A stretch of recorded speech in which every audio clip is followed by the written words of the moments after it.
Oops, I forgot to open my drinks. Give me a second. I usually do that off camera, but, well, before starting. But I forgot to. Anyway. We're gonna be finishing the Great Ace Attorney Chronicles now. Tonight. This is for stream. For YouTube, I believe we're in part 2 of the trial. I don't know how many parts the trial is. The investigation ended up being 4 parts, so there very well could be 4 parts for the trial. So there may be 3, there may very well be 3 parts for the YouTube video, or 3 more YouTube videos coming up. But those are going out for, I think, until the 22nd, maybe. I have them well, not backloaded, but, or, like, they're, like,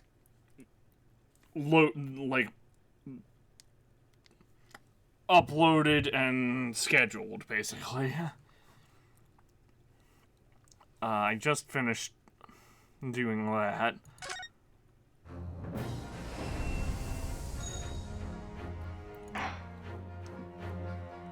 Alright. Yeah, trial part 2. I don't know how, like I said, I don't know how many parts there are for each trial, but I guess we're gonna find out. It'll be the same format as before.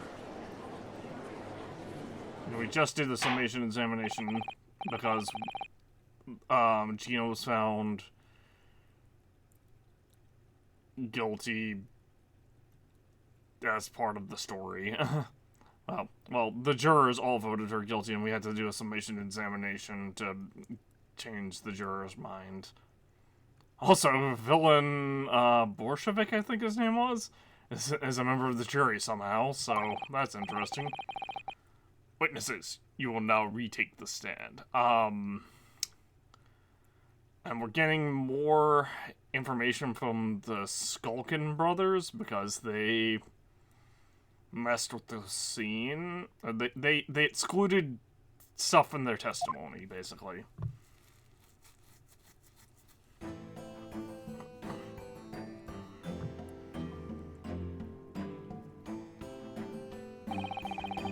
I presume you heard the defense counsel's summation examination? Oh, yeah, Governor. I did, Gov, I did. Mr. and Mr. Skulkin. God blimey!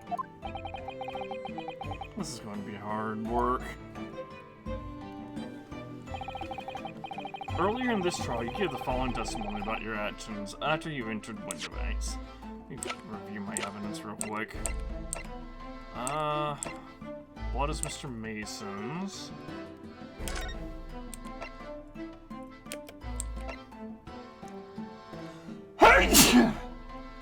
Pop Winterbank has blue blood, or his blood color was blue from the test.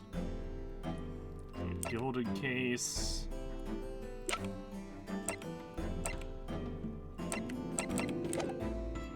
Alright. That was bad one, so who knows, weren't it? It was, Nash, it was!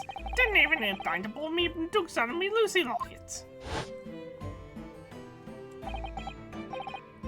However, that was a lie. You brothers!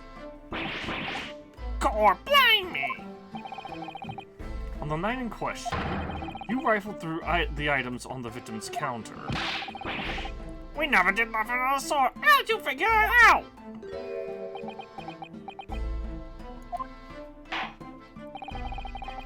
Now give formal testimony once again.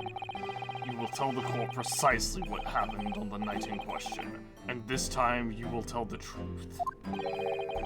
You Each lie that passes your lips serves to increase the severity of your punishment.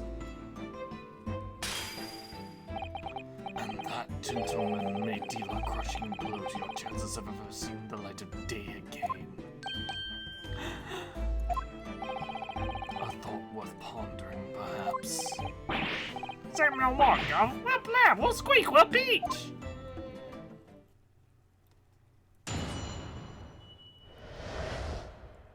Legal entry, the whole truth. Alright, we did knock a few things over, but we weren't rifling for nothing. It was when we had the gunshot, see? We both of us jumping and all that stuff, we're flying. Not me, it didn't have to give me a fright. Hey, we was thinking the shooter would come out the door and get us next. We stuck everything back where we found it in Scarborough Street. And threw him in the black. We couldn't have shot the pawnbroker, see? You know, I had a chance, did we?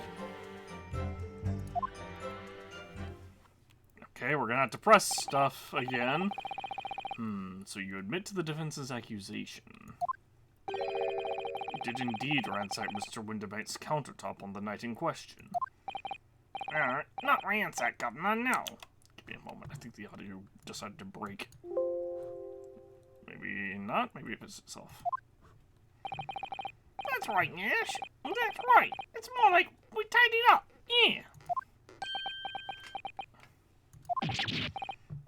Sorry. By their own admission, these brothers entered the pawnbrokery under dubious circumstances.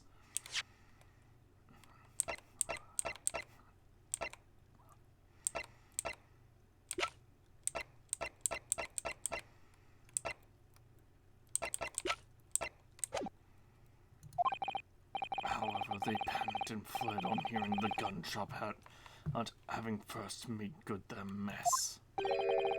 When you say it, we hardly sound like roughs at all. We don't, Nash, we don't. They make us sound a bit more cutthroat.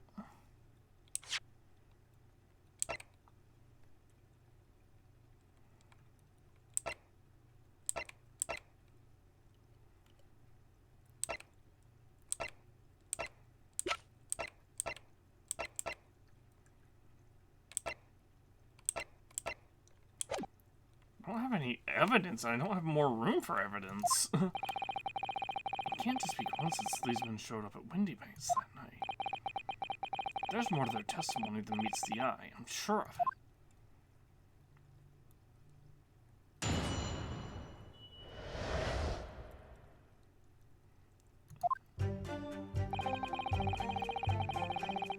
They knocked a few things over, but they weren't rifling for it. Hold it! If that's the case, then why didn't you testify to that effect in the first place? We ain't such a squeaky clean, are we? We ain't, Nash, we ain't. If we admitted to something like that, people would think we was up to no good. I said, oh me old China, we'd only land ourselves in even more trouble. And in fact, now, as a result of lying in your previous testimony, that's exactly what you've done. Landed yourselves in even more trouble.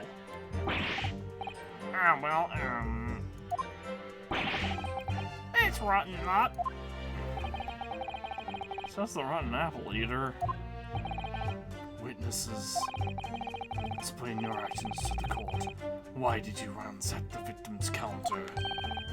We never ransacked nothing. Right, Nash, right. We were more like we tidied up the place.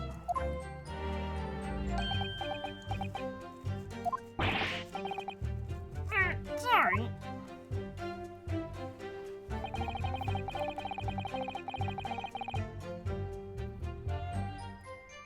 They heard the gunshot and both of them jumped and all that stuff went flying. Hold it! So what you're saying is the sound of the gunshot shocked you so much you knocked all those things off the counter? Well, he shocked us that much. Yeah, this bag of nerves needs sort of to keep his shirt on. No, it was loud, I blind me that granny would have woken up to that at that bang. Big brother, he screamed like A blooming baby. You fell over on the counter. You know, the little books, a candlestick, and skull and whatnot. That got tangled in some marionette which knocked over a picture frame with knocked them scales on the floor. You've really mastered working quietly, then. What a racket! Me great. And you would have been scared back into a grave without a cloud like that. Like that. I have a problem with that. Because the lamp is broken, but they didn't mention the lamp.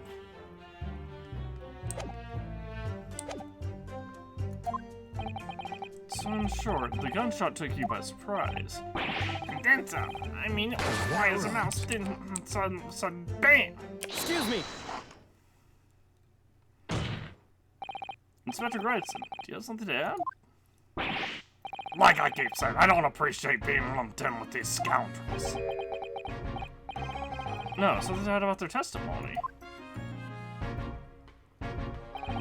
You seemed to react just now at what Mr. Skulkin said. Did it make you think of something? It's probably nothing a cult, of course. I wouldn't even bother to mention it only. Well, the fact is, the cases don't get solved if you ignore the little details. Why don't you just tell me what's on your mind? As you know, we brought these fellas in the yard for question last night.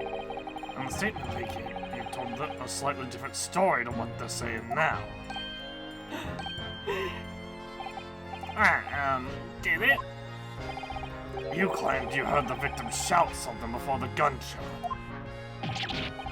Might have, Gov, might have. Does ring a bell now you mention it. Granted, it's only a minor detail, but still. Can't help but feel that perhaps you've been a bit sloppy with the testimony here, eh, fellas? If I discover that the witness testimony has been any more sloppy than it hitherto has been proven to be, I shall be forced to bring the very harshest punishment to bear against them. Easy, easy. We'll get it right this time. That's it. Yep, that's all coming back to me now. Then speak. Supplement your testimony with whatever details and miraculously return to your questionable minds, sirs. Right you are, Gov. Just before the gunshot, we heard a voice yell out, "Give me that gun!" Huh? Hold it! So in fact, you heard the voice and the gunshot almost simultaneously? We did, Gov, we did! Oh, I suppose if you're being honest, we had kind of a wavering voice before the yelling. If you don't want to get shot, give me that gun! Kind of thing. A career in acting tragically missed. But she already had the gun. Why would she say that?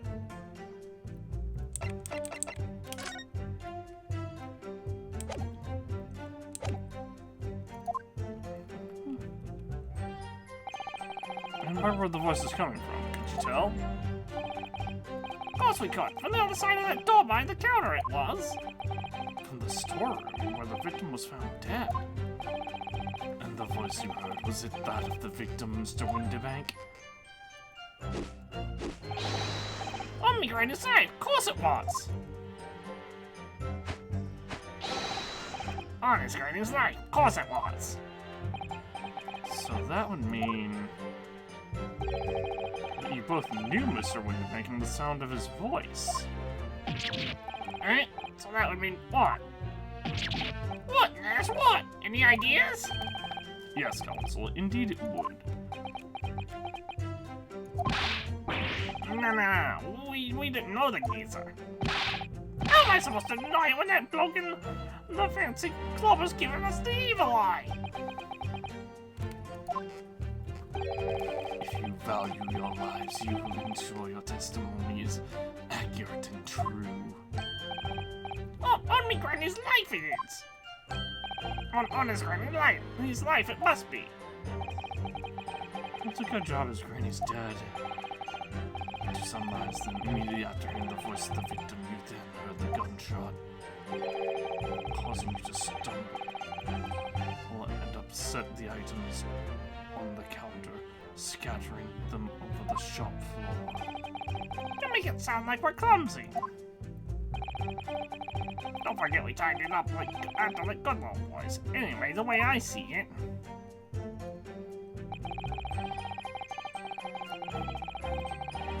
The bloke who owned the place was holding a gun, so he should have fired first instead of yelling at the girl.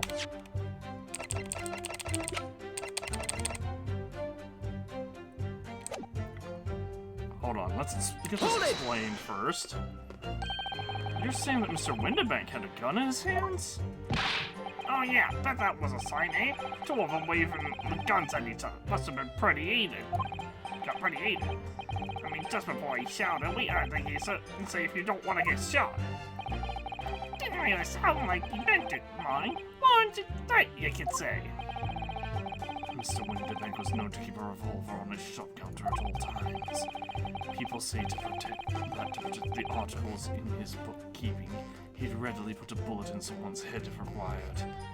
More in his own head. That's someone being himself, of course. Oh, yeah, there we go. Good grief, extraordinary devotion indeed, if alarmingly misguided.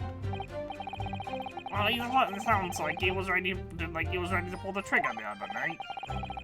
Only the person he was going to shoot being doing. Cooked his ghost proper. Hey, wish he squeezed the trigger instead of wasting time shouting, give me that gun. And it was directly after those words that you heard the gunshot? It was more or less the same time ago. Give me that gun. Bam! Kind of thing. Yes, a career in acting very tragically missed. And we heard the sound of somebody hitting the deck. Before everything went dead, why? After that, we done a slapdash job tidying up the place. The place up.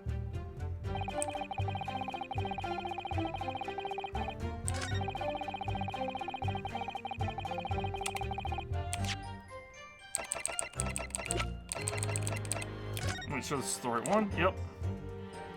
Objection! You're saying that on the night in question, the victim, Mr. Windibank, was wielding a gun. Is that correct? That's it, Gov. You got the picture. He is, now. He is. No doubt. No question. And yet the photographic evidence from the time of the incident clearly shows that Mr. Windibank was not in the possession of a firearm of any description. Objection! You surprise me. Does the defense really intend to highlight evidence that compromises the position of the accused even more? Furthermore, the defense has failed to establish that the photographic print presented was taken a suitably short time prior to the victim's death. Your chronology is significantly lacking, counsel. Yeah, that's right. Too right, Nash, too right. You geezer couldn't have been able to turn the tables on the girl, eh? Hardly likely. No, I'm afraid this won't stand as conclusive evidence. Continue with the cross-examination, counsel, and heed my earlier warning, witnesses. Okay, so I presented the... A skulkin's not a skulkin! I think that means we presented correctly. We just presented too early, maybe? Hold it! Because we didn't lose a point for that. So, you didn't try to open the store? Not in your life. It was deathly silent quiet after that, and it did. Put the wind right up me. But anyway, the door was locked, wasn't it? No way that was opening. Yes, of course. It was locked from the inside, or so we've been led to believe. It was, Gov, it was! From the inside! Right, we had no way of knowing what was going on in there, did we? Unless there was some way to get a view of the inside of the storeroom. Like through the keyhole or a spy hole, perhaps? There's a window! Don't ring no bells, don't ring no lights! We don't like the lights! We had to cut and run before we noticed anything like that.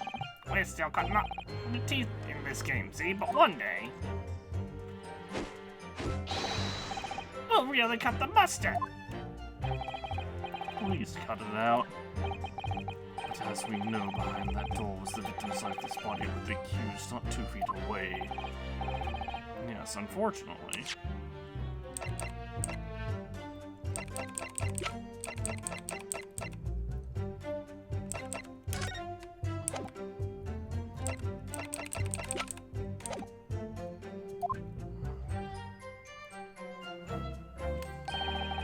Gina's in there unconscious with the gun in her hand. To confirm, would it be correct to say that neither of you set foot inside the storeroom? That's right, Gov. Phone notification, sorry. That's right, Gov, that's right. Nothing important. That's right, Gov, that's right. Couldn't have, even if he wanted to.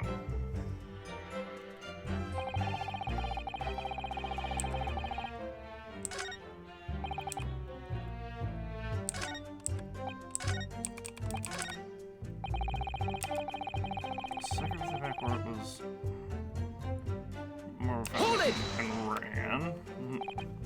Yes, whereupon you fired a shot from your own gun at Mr. Herlock's shoulders. Oh, yeah, we was a bit an ace to that. We was, Nash, we was. Truth be told, I was already shaking like a leaf when you lot turned up. If you're shaking like a leaf, don't point a... If you're shaking like a leaf, don't point a loaded gun in your... Put a loaded gun in your hand. Good advice, miss. Good advice. Truth be told, my mind went totally blank. Before your mind goes totally blank, make sure you don't have a loaded gun in your hand. Mental note made, miss. After that, we left it down the street, but apparently we looked dodgy to the coppers or something, so they left the darbies on us like winking. And after you've been handcuffed, the police found this revolver in your possession, correct? Well, yeah. But listen, that proves it. Done it, eh?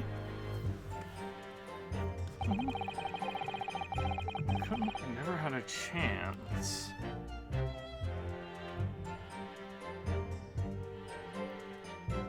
Hold it! And why should we believe that? What? Well, cause it's true, isn't it? The place was totally empty when we went in. At that time, the victim was already in the storeroom, having been forced to open the door by the accused who had a gun to his head. In other words, on the night in question, these two witnesses never even laid eyes on the proprietor of the pawnbrokery, Mr. Winterbank. Correct? You got it, mister. Down to a T. So Skulkin brothers never actually encountered Mr. Winterbank?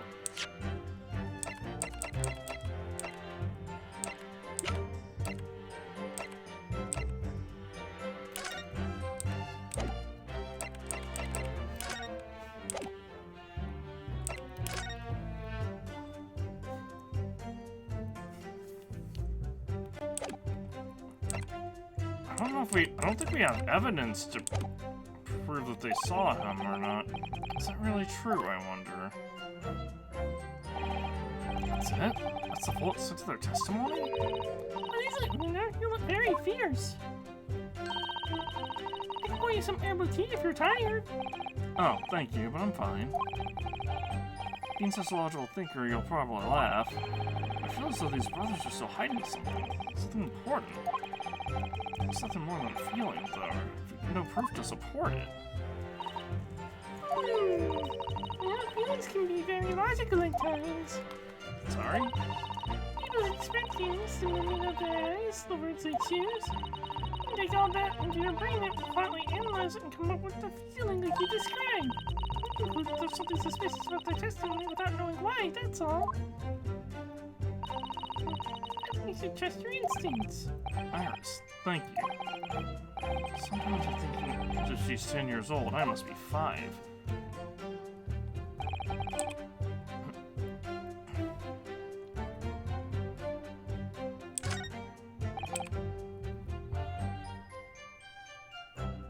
Hold it! Oh, I hit the wrong button. So you heard? Yes, we did. Being honest, we kind of heard a wavering voice before the yell. If you don't want to get shot, give me that gun. Bam.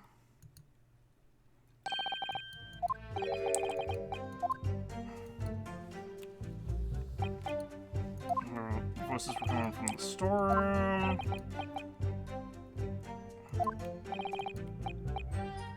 What's out of the victim?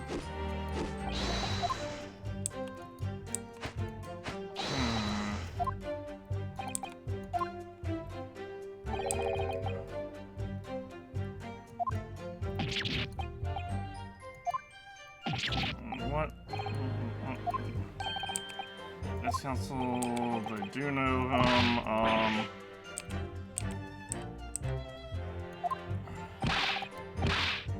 So deny it.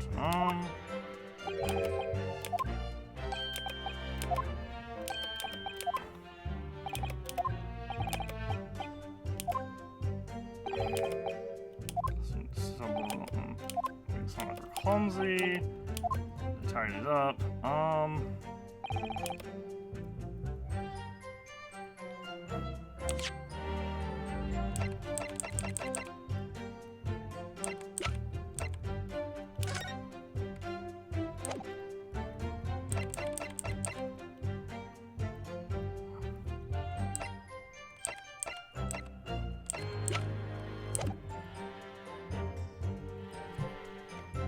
He should have fired the gun instead of yelling at the girl.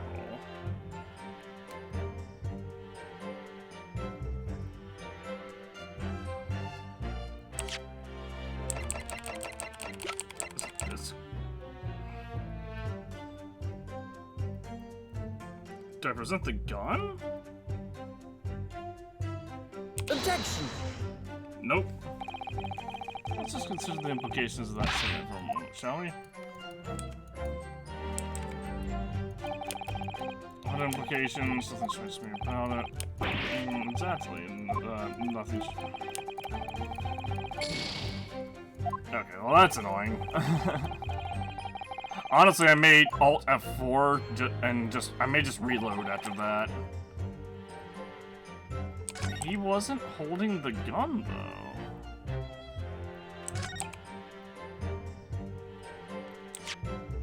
Let's try for. Okay, yeah, I'm gonna save scum this. Let's present the crime scene photo. Objection! There we go. So you're saying that on the night in question, the victim, Mr. Winterbank, was wielding a gun. Is that correct? Okay, I'm not gonna save scum then. That's it, Gob. You got the picture. Yes, Nancy. Yes, no question. And yet, photographic evidence obtained immediately after the incident clearly shows that Mr. Winterbank was not holding a firearm of any description. Hey, you what? God damn it. I ain't right. Objection! There can be no question that the victim's revolver was used in the incident. I would remind the court that Mr. Winterbank's gun was found at the scene. Not only was it identified as the murder weapon, but it was found in the accused's hand. Yeah, that mole used the victim's own gun to finish him off. Give me that gun. Bam! Bam! kind of thing. Hold it! Say exactly where you are. Right there. Eh? If the crime had taken place as you so fully described in your testimony, it would give rise to an undeniable and significant inconsistency in the final moments you just acted out. Goodness, are you sure, counsel?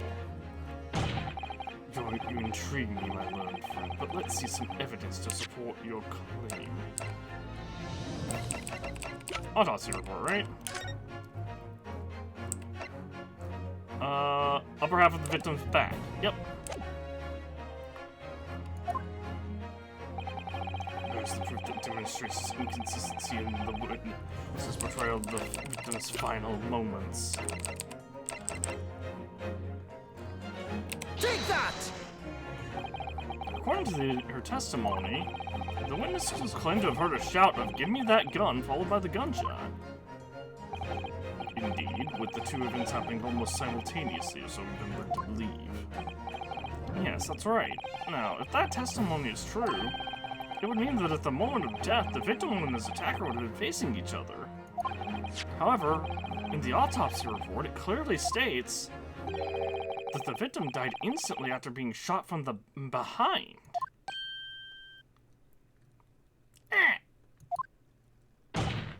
So, as I stated before, there is an undeniable inconsistency in your testimony, Mr. Skulkin. Yeah, yeah. Yeah, yeah. It's God's honest truth. It is, Nash, it is. When he was shot that night, I shot him by a gun in his hand. We saw it, and with our own bleeding eyes. Did I hear you right just now? You actually saw Mr. Windibank holding a gun?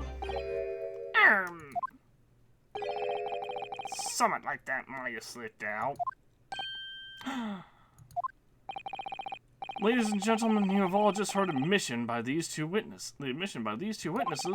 that on the night in question, they actually saw with their own eyes the victim wielding a gun, which can only mean that despite their testimony to the contrary, the Skulkin brothers must have encountered the victim in person. Nash, yeah.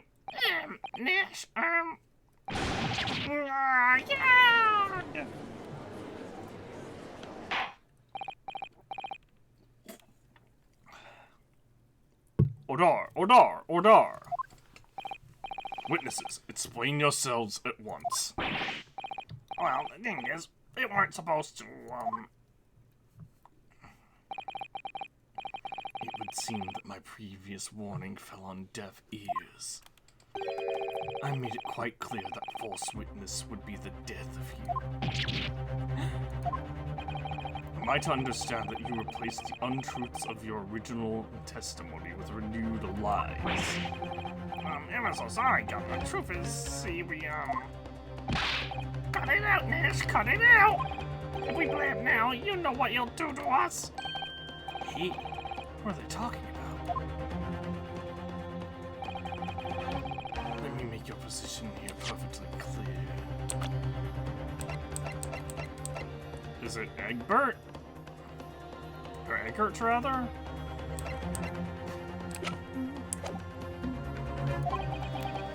You will talk. There is no other option available to you.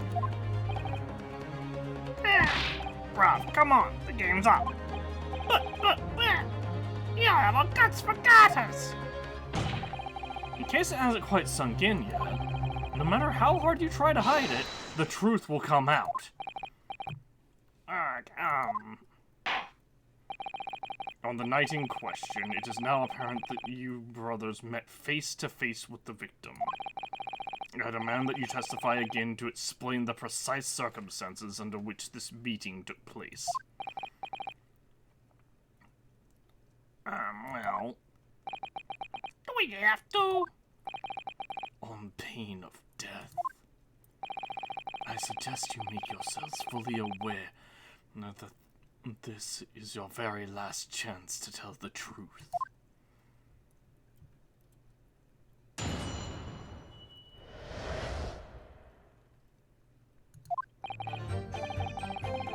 Alright, so we just got inside the gaff and heaved a sigh of relief when the dealer showed his mug. Give me that gun, he bellowed, and he flew at us like it was possessed. I thought we'd had it. That old geezer, the bug was strong as an ox. He jumped me over the counter. I pulled me gun on him and he through that door into the back room. We never had nothing to do with killing him. That's all what happened, I swear. So you're now telling us that moments before the victim was killed in the storeroom, you in fact encountered him in the main part of the shop. Well, yeah, sorry. Well, we find ourselves at an interesting juncture. This changes matters considerably.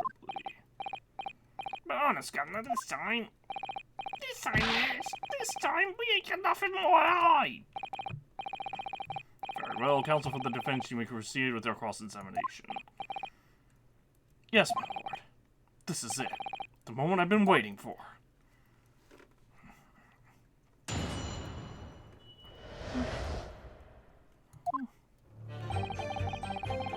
Just kinda...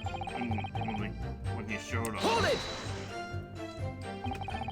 When you say geezer, I presume you mean the victim and proprietor of the shop, Mr. Winderman. Who else? Sorry, I mean, that's right. He was keeping a close eye on the entrance to the gaff, obviously. We never thought no one was gonna come out of the back room like that. The back room being the pawnbroker's storeroom. Yeah, that must be where he popped up from. Only place he could have been. So it would seem the victim was already in the storeroom when these brothers entered the premises.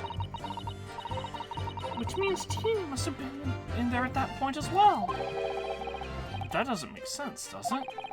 If Tina had threatened Mr. Winderbank into the storeroom with her at gunpoint,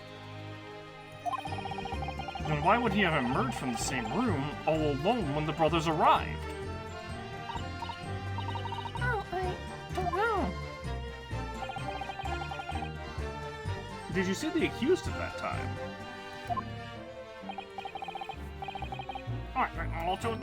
Couldn't tell you. What, that multitude? Tola? Couldn't tell you. No way, Carver. We had bigger fish to fry then. I mean, the old geezer just lost it. Give me that gun. Flew at us like he was possessed. Hold it! You mentioned that Mr. Winderbank shouted those words in your previous testimony, too. However, you claimed that you heard him yelling them from the other side of the storeroom door. No, did we?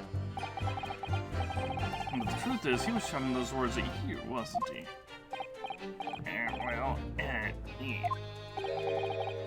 Was the victim Mr. Winderbank wielding a gun at the time? Was he ever? Blimey lummy, a great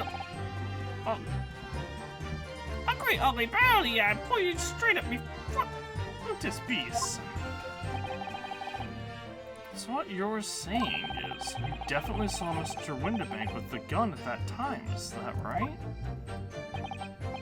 Yes, Garvey, yes, spot on.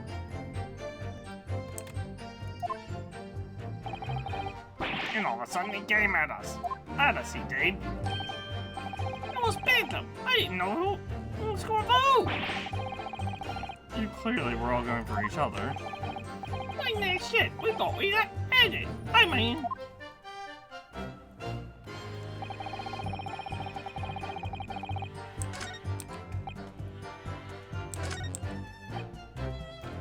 Shut him over the counter. Hold it! Yes, I noted that you mentioned the counter in your previous testimony, too. Well, yeah, of course we did. Ain't nothing over a load of bullets, a candlestick, and some skull whatnot. Dr. Tango did some barrier, knocked over a picture frame, and then knocked the scales onto the floor. So in fact, it wasn't the sound of the gunshot that shot you and made you knock those things off the counter? I'm a big brother here with flying over that candle like a gunshot. I can tell you the old geezer painting.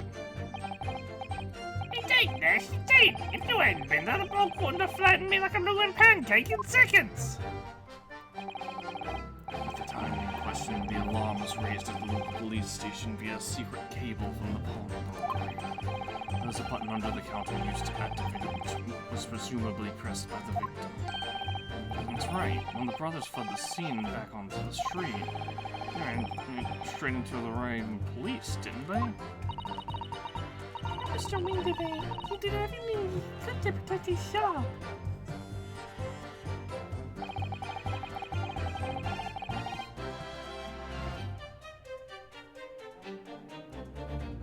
Then he went back through the door. Were you intending to shoot Mr. Winterbank? No, I was just, you know, looking out for me bro for it, He was being Latin, don't forget it. By a man whose shop was being burgled, yes. And then the man fled into the storeroom when you pointed your gun at him, is that it? Yeah, that's it. He shot me wide and ran off through that door and shot himself in. Something about that last remark. Something that doesn't quite ring true. I wonder why Mr. Winterbank ran into the storeroom. What? Well, according to what everyone's saying, Gina was in there waiting for him with a gun. Ah, yes, that's right. Gina allegedly used Mr. Winterbank's gun to threaten and force the storeroom door open. In which case, how did the gun end up in Mr. Winterbank's hands again? I have no idea, but that is strange, isn't it? This little inconsistency could be significant. I should make a mental note of it. No, the point is, me bro here.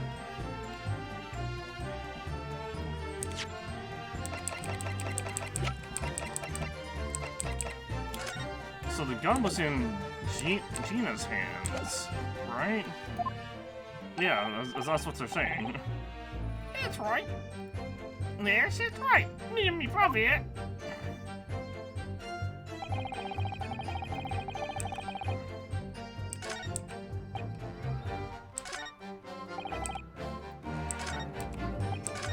Oh.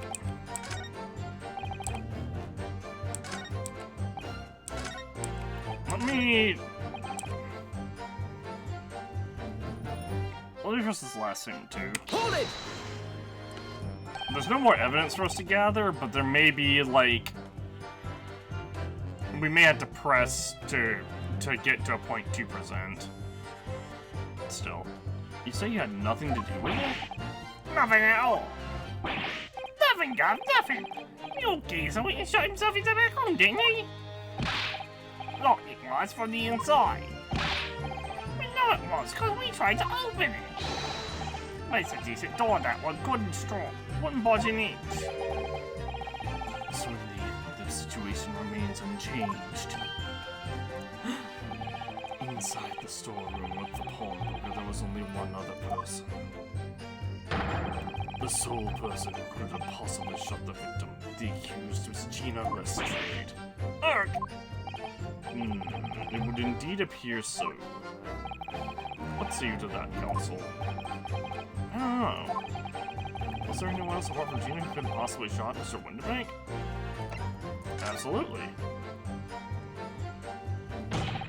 Mr. and Mr. Skulkin. Eh? What? What's that look for?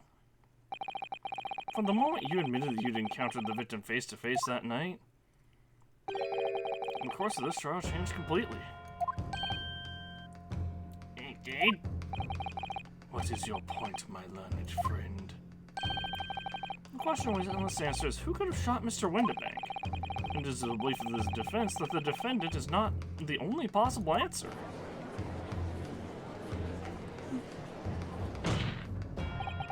You have my attention. In that case, let us return to this plan of the premises. The victim was killed in the storeroom, which was locked from the inside. Those are the facts. So pray, what other possible answer could there be of who shot the man there. Counsel, you must now provide answers to the court in respect to 2 conundrums. 2, my lord? Twice as many chances to be right, maybe. Indeed, namely, from what location did the culprit shoot the victim, and furthermore, where was the victim at the time? Understood, my lord. Are you alright right now? I'm not entirely sure. There is one thing I am sure about.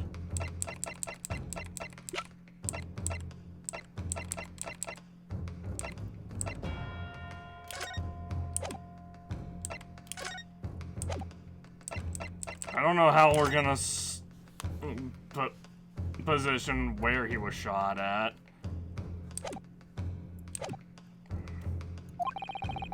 If I can prove that this is a credible and new alternative to what happened, it would change Gina's prospects hugely. So now, time for some clarity. Show the court in this plan the answers to the question posed by his lordship. If you believe someone else could have killed the victim, indicate from where that person could have fired the gun.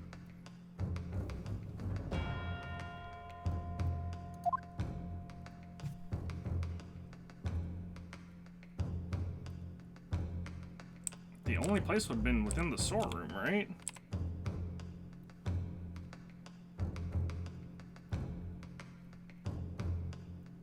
Because the storeroom was locked from the inside. Take that! The defense believes the culprit could have shot the victim from this location here.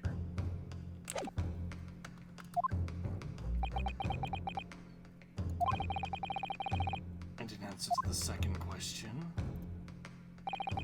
assume the culprit fired from where was the victim at the time. Also in the storeroom.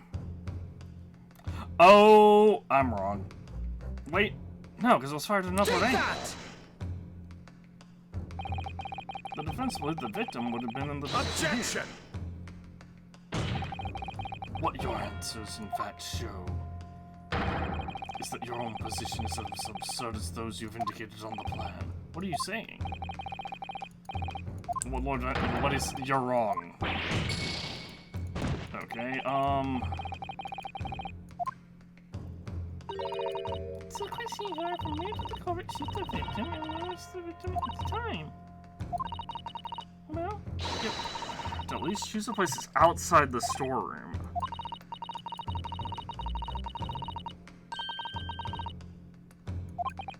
I'm just gonna go look at this genie. Should I try again or gather more information first? Give it a try. I'm not getting any more info out of them, I don't think. Let's like to point out those locations again, because I misunderstood.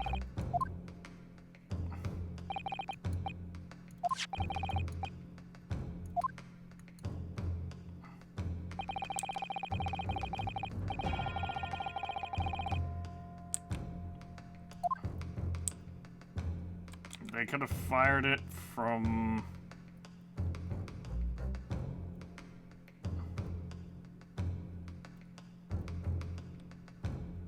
Oh, it's a role reversal. I get it. Over here or something.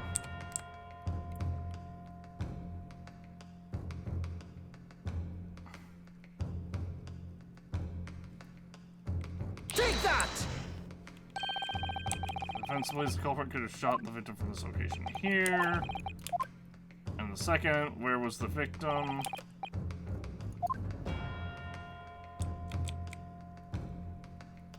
Take that! Here. Objection!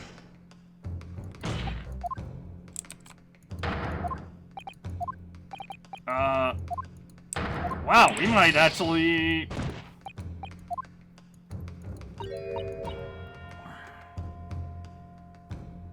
He couldn't have shot the victim...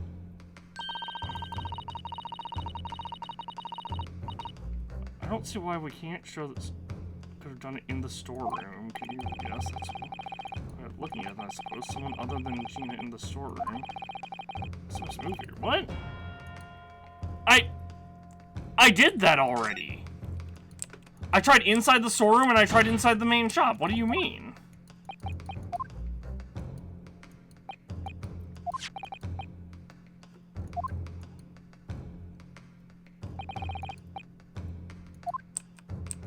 Ugh.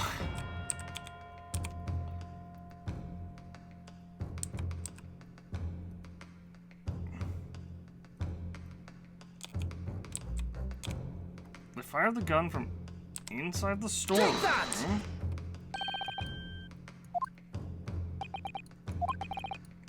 And the second question...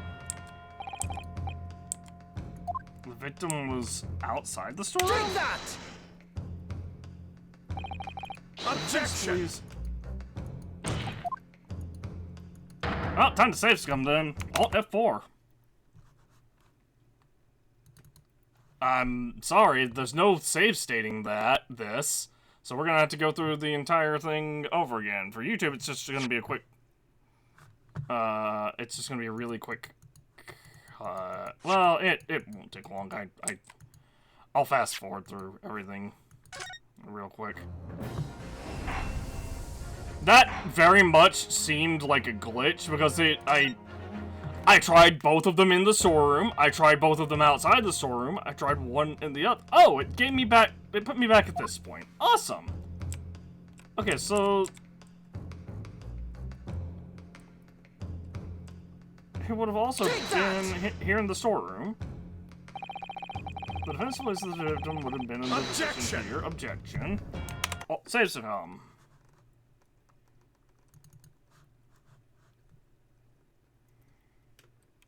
I may have to take one more hit here just so I can get... Just to try...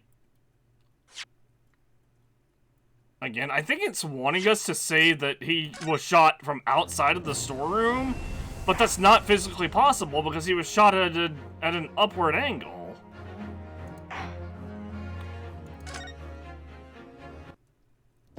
With an upward trajectory.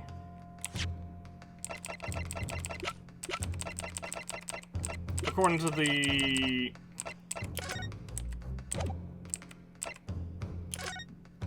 According to this. On a gently rising diagonal trajectory.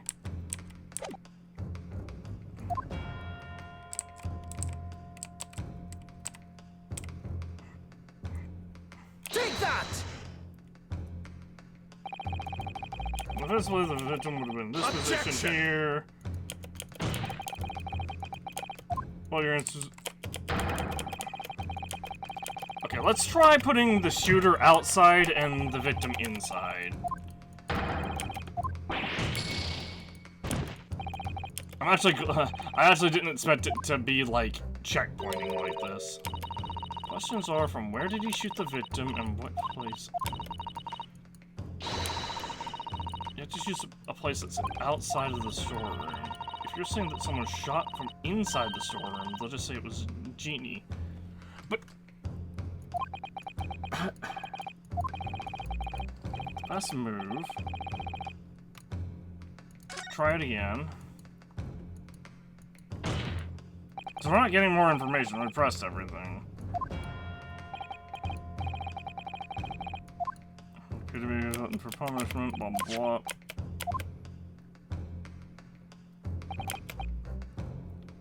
Someone killed the victim. Let's just say, okay, let's try shooter outside.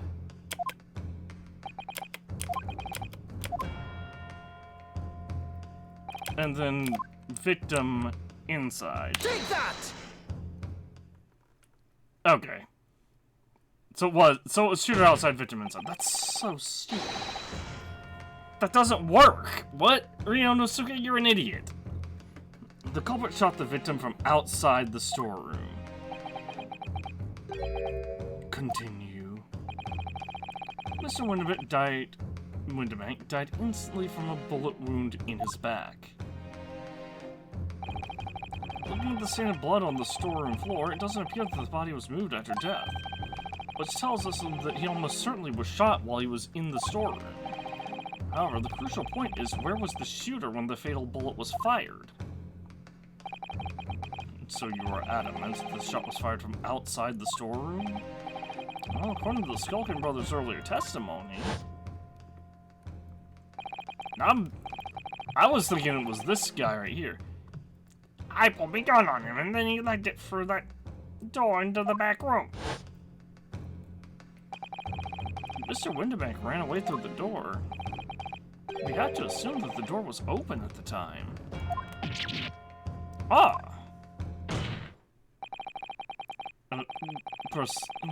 It was at precisely that moment when the victim was fleeing for his life that these brothers had the perfect opportunity to shoot the man in the back once he was inside the storeroom. Nah, yeah! Okay, that makes a little more sense that we're assuming that he was shot while the door was open. But it doesn't make any sense if the door was closed. Come to think of it, do you know what the prosecutor said at the start of the trial? Moving on to the findings of Scotland Yard's coroner. His report states that the bullet entered the body on a rising diagonal trajectory.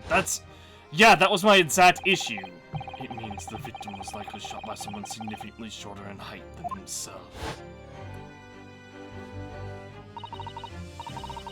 So he was running as fast as he could to safety. Ah, of course! He would have been leaning forward as he was running away. So even if the bullet was fired horizontally, it would still have entered his body on an upward trajectory. So the culprit isn't necessarily someone shorter than Mr. Winterbank. Objection! I'm sure my learned friend can't have forgotten that the storeroom door was found closed and locked from the inside. You claim the victim was shot as he fled into the room. Do you also claim his corpse is dexterous enough to turn the key in the lock? You know, I actually did forget about that. I was so focused on the blatant autopsy report saying gently rising trajectory, meaning he had to be shot, meaning like this. So he had to be shot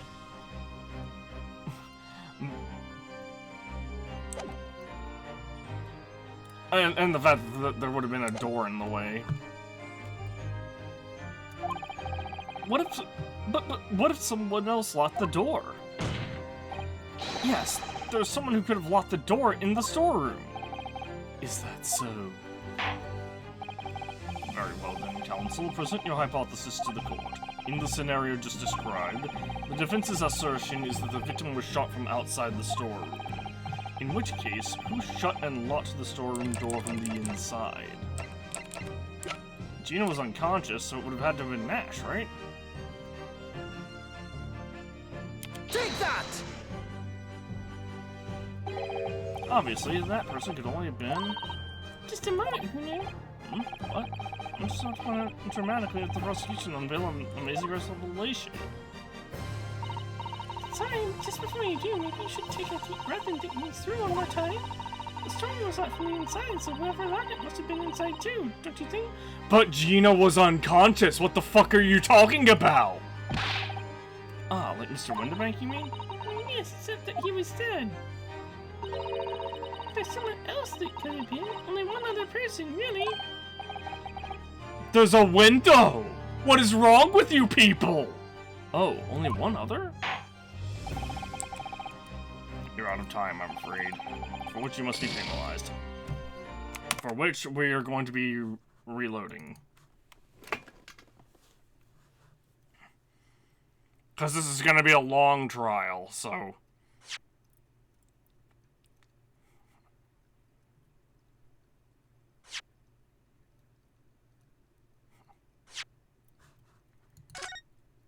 I'm certain there's going to be like another... like a second trial after this.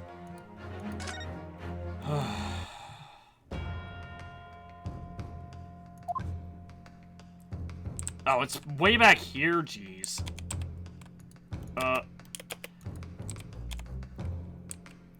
Can I go back? Take that!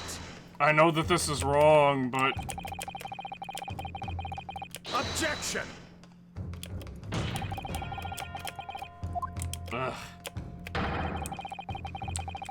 Does auto... How fast is autoplay? Not fast enough. I'm spamming the spacebar.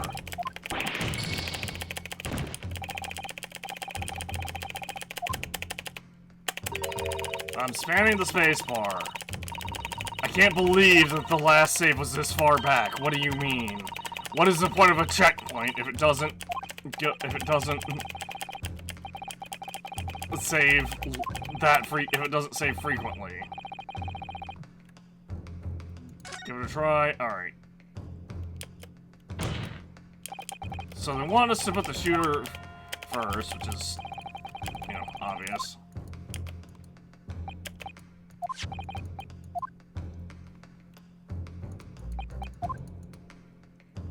Take that! Shooter's right there.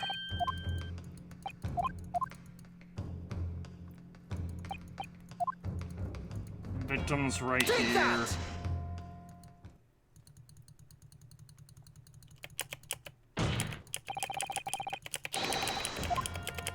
Spamming, spamming, spamming, spamming, spamming.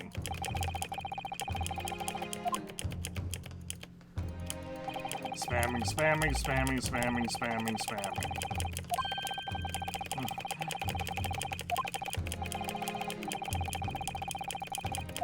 Where was the shooter? Oh, he was outside of the room.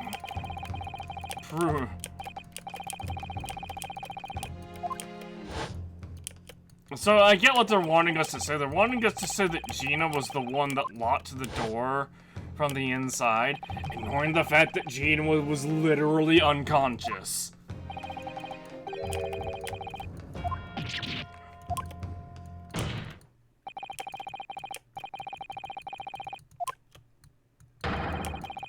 Which is dumb. That's the thing I hate about about these games sometimes, is they just ignore basic facts.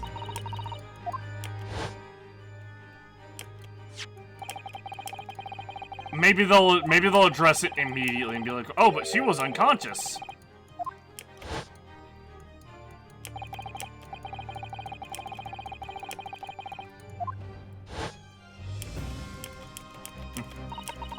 And then we'll have to come up with an explanation for that.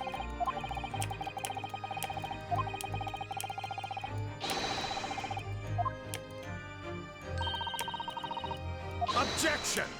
Also, there could be a translation issue going on where they're wanting to know who shot him. Off from the inside. How did he lock the door? He didn't lock the door. It was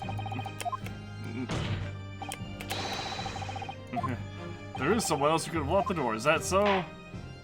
Who locked the door?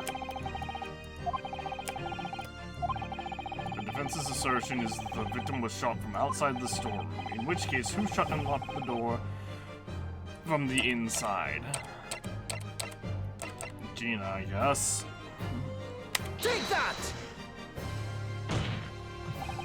Obviously, the person who locked the door was the only other person inside the room at the time. The defendant, Miss Gina Lester. Objection! That's absurd. You're suggesting that the accused deliberately engineered the sealed room? For what possible reason? Such actions would only serve to tighten the noose around her neck. I'm inclined to agree, I must say. Well, counsel? She was also unconscious at the time. Ah, yes, that's a tricky one, that, isn't it? Half-baked notions have no place in my courtroom, counsel. Remember that, please.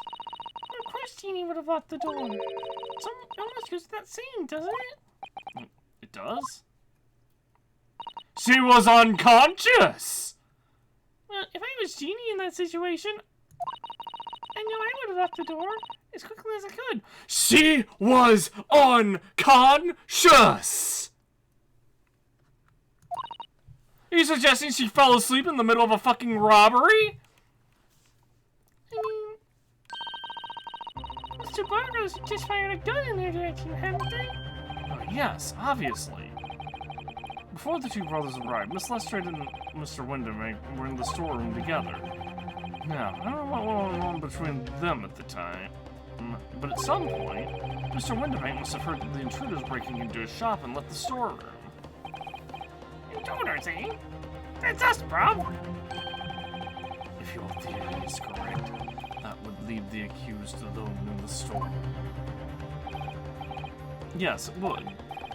Then, probably only moments later, the victim fled back in the storeroom, hoping to escape danger.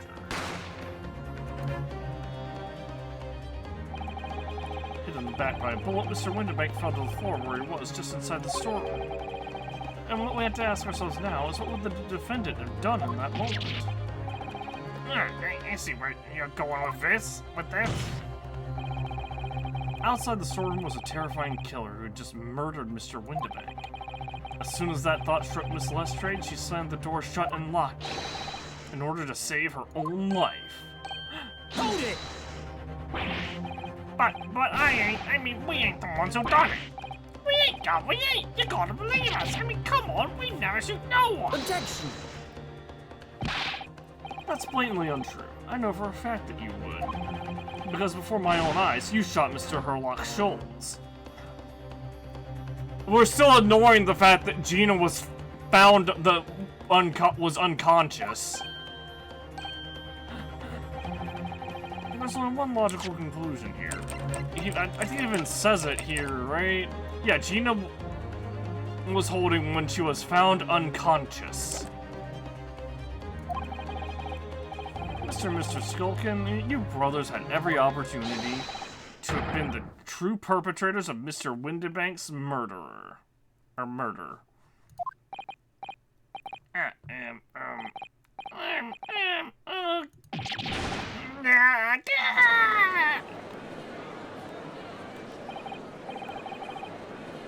Where does this leave us? You mean to say it wasn't the pickpocket who shot the pawnbroker after all? I should have known it was those two brothers. They look as shady as a dense forest. That was amazing, Luna. All the members of the jury seem to be really on your side then. I know, first time ever, and probably the last. Well, I think you've done it. Surely they'll have to give a verdict of not. That was an admirable effort, my learned friend. What's this now? She was unconscious, Rinosuke! He's laughing? You find the situation amusing, Mr. Lord Van Zeeks. I find myself the defense's argument most I myself find the defense's argument most persuasive.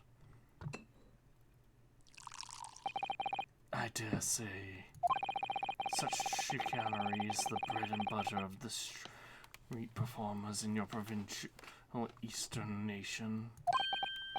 But such blatantly malicious conjuring tricks amount to nothing more than inexcusable pettifoggery here.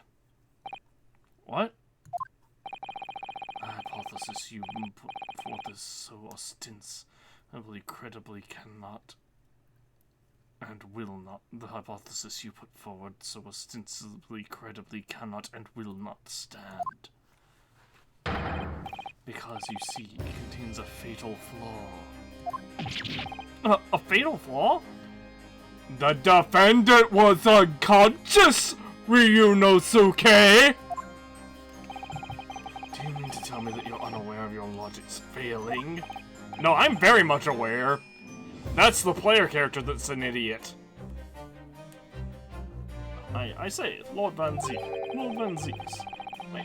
Might be an idea to explain what this bally conjuring trick, or whatever it is, to the troops on the ground. The fatal flaw in my learned friend's argument is really very simple to understand.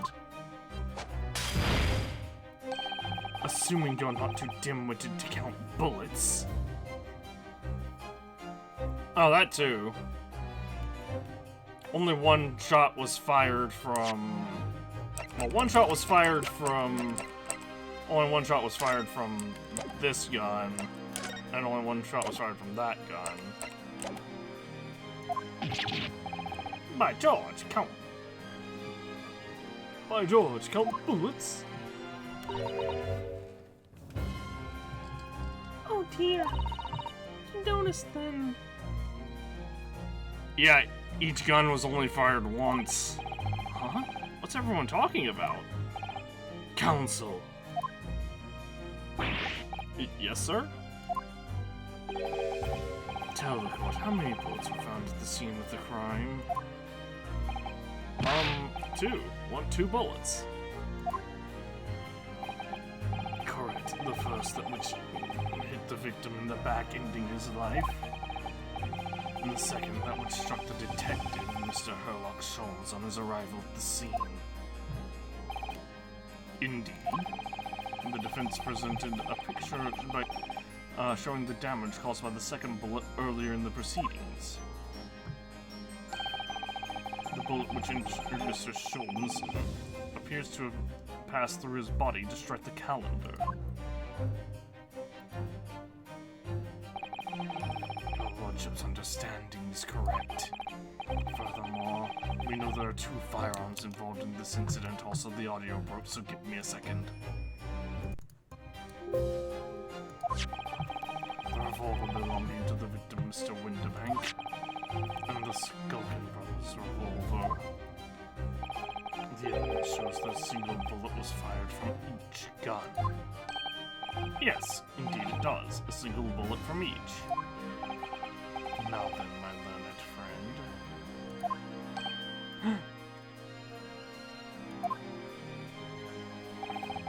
You yourself told the court only moments ago that these 2 brothers shot Mr. Herlock Sholmes right before your eyes. Yes, I did.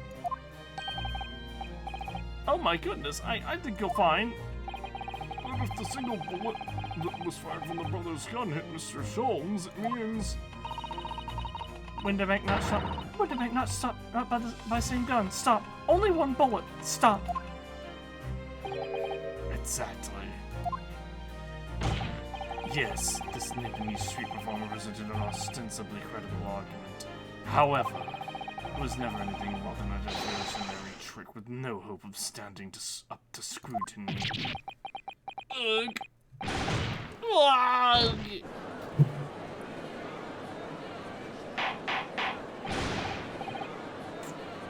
Order! Order! Order!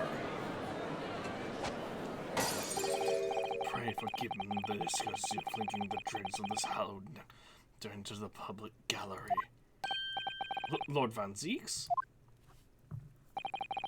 But this court needs to open its eyes. The accused, Miss Gina Lestrade, is no ordinary little girl. Despite her young years, she can regrettably no longer be described as a juvenile. No, the person is the dock is far from a law-abiding citizen. She has a past riddled with criminal conduct. The truth is, the accused broke into the hall robbery on the night in question with loathsome intent. As we can see beyond doubt in this print which depicts her threatening the victim with the murder weapon. And I have here in my possession one more piece of evidence the prosecution wishes to present. That disc! I'll be taking that whatever it is of McGilden's down to the yard. Thank you very much. No! Oh, don't give it to him! It's mine, that is! Mine! I'm sorry, miss. And anything belonging to McGilden has to be taken as evidence now. Yes, that music box disc. McGilden's music box disc. The very day before this hateful murder of Mr. Winterbank, the accused attempted to make off with this article which clearly doesn't belong to her. And none of the subtlety of a pickpocket, I might add, but by brute force and brazen impudence. Good gracious! Make no mistake, any sympathy for the accused on account of her years is misguided and dangerous. There are no depths to which this girl would not stoop and push, no crime she would not commit.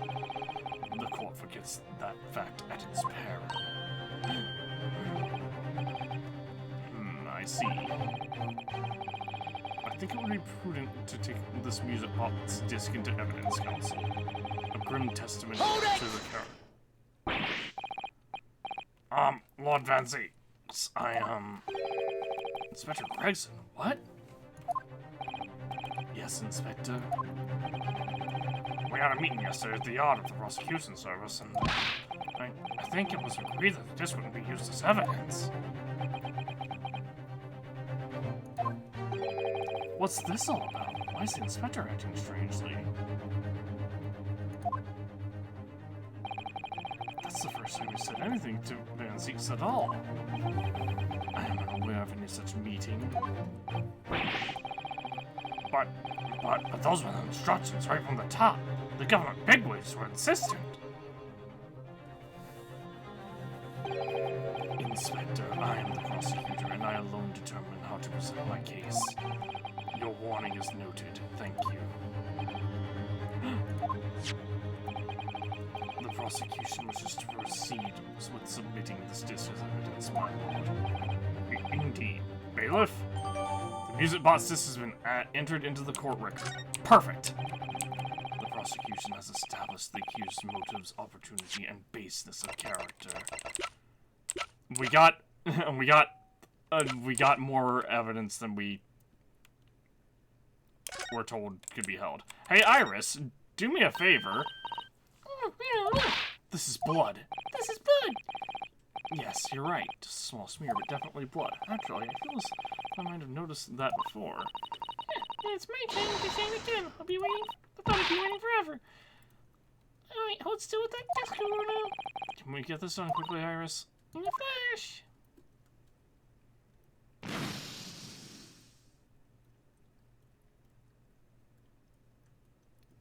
What? Oh, a bright shade again. Wait, that color. What is it? I figured something was up. It's just that green. It's not the first time we've seen that color, is it?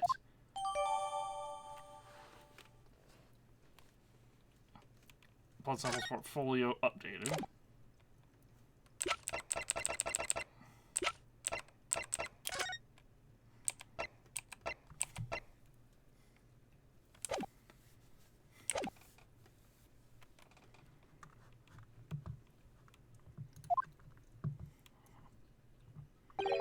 There is nothing more to add.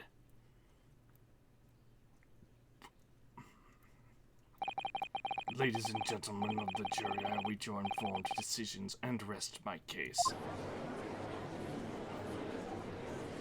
Well, we can, but here's the thing: we can prove that there was a that now there was one more person in there, in the shop at that night. I don't believe it. I had the jury on my side for once. I'm all for 5 minutes. Oh dear, it wasn't even for 5 minutes, man. My lord, I wonder if I might say. My lord, I wonder if I might say something at this point. Proceed, Mr. Foreman. Been stumbling out in a bit of a fog up to now, truth to be told, but all of a sudden, the answer's fully obvious to me and my men, and there's only one thing for it. Oh no. Very well, the court will hear from the jury. Ladies and gentlemen, you'll present your leanings to the defendant's culpability. Guilty times 6. Guilty. Guilty. Guilty. Guilty. Guilty.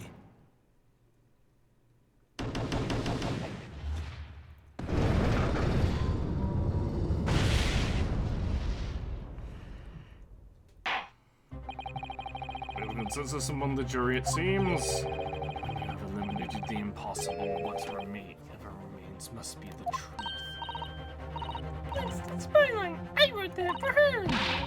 How dare he use it against us? Don't worry, Iris. I don't think we're finished yet. There's still one thing. There's still more to this case than we realize.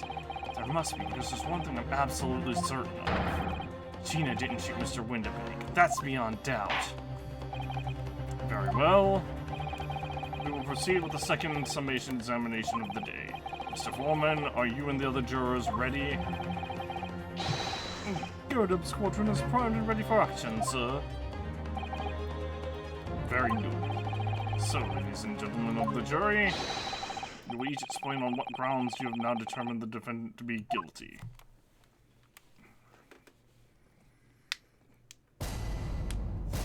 Judicial findings. The jurors' contentions.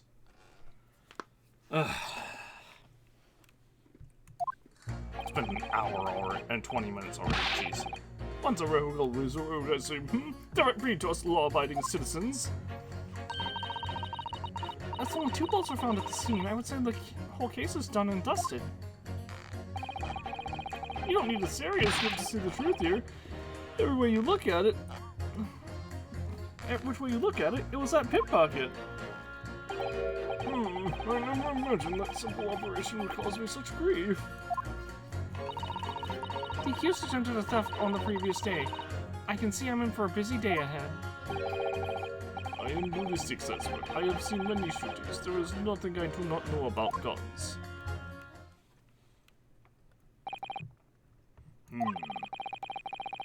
Guessing there's little remaining room for doubt.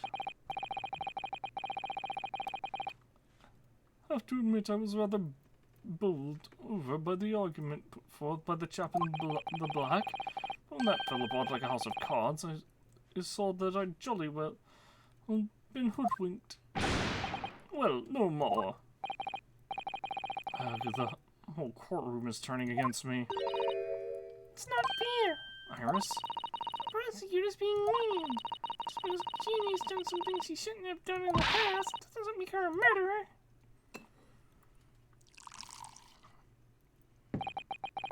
Allow me to savor this fruity vintage while I savor the spectacle of your fruitless debate on the matter. Here's to the truth coming out eventually.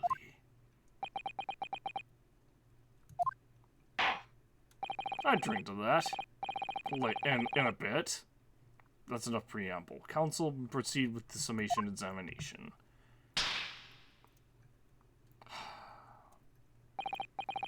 Yes, my lord.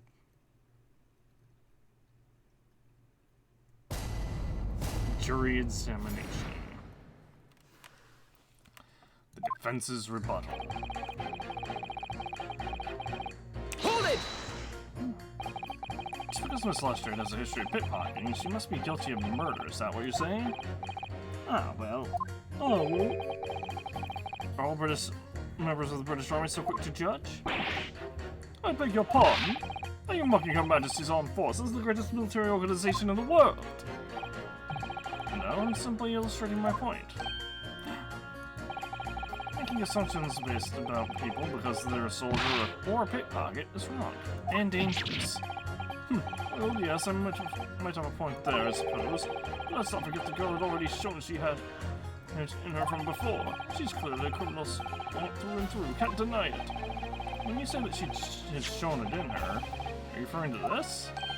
Exactly. Tried to slip that only a day earlier, Or am I mistaken? Not exactly. But I was actually there at the time, it was hard to refute that. I've actually seen the real thing. I can't wait to have a closer look at it. Oh yes, of course.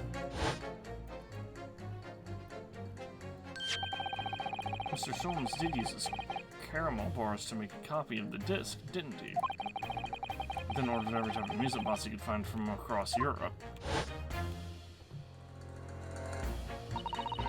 We still don't know what tune it plays though, do we? But I'd love to see how the original compares to Hurley's copy. Miss McGilded's disc. Could be a clue somehow. Perhaps we should examine it in more detail. We've already examined it in more detail. Hold it! It's the number of bullets that has you convinced. Only 2 bullets were fired, and the 2 guns fired of them have been examined by the police. When the parliament had asked me how many invited for dinner, I always tell her to count the table settings. Well, that's logical, I suppose. Although, Yes? Sometimes after dining, crockery does go missing. One or two guests rather like the fine china. Did your employer dine with thieves? I guess I can take another look at... Well, maybe not.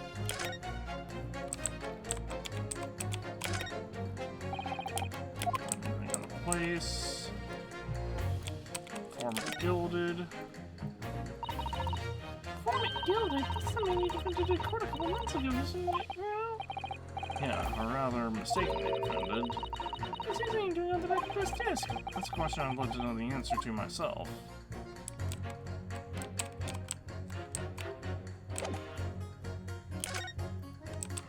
And we already examined the blood. So I suppose, if there was another bullet somewhere of which we were unaware, I'd have to reconsider my position. A third bullet somewhere on the scene? Could that be possible?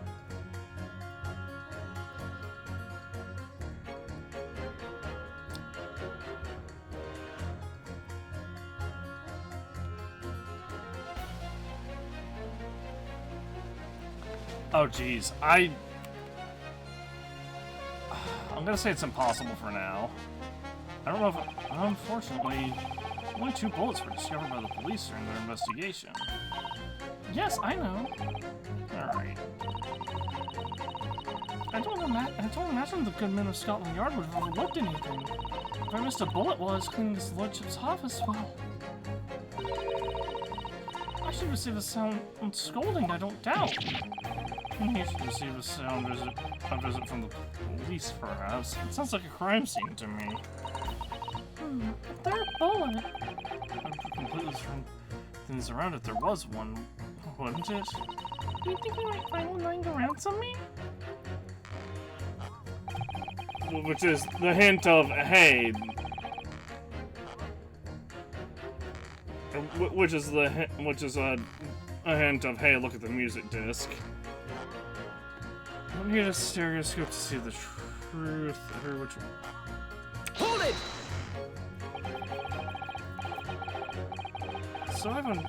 So if I've understood correctly, you need 2 pictures. One left eye and one slightly different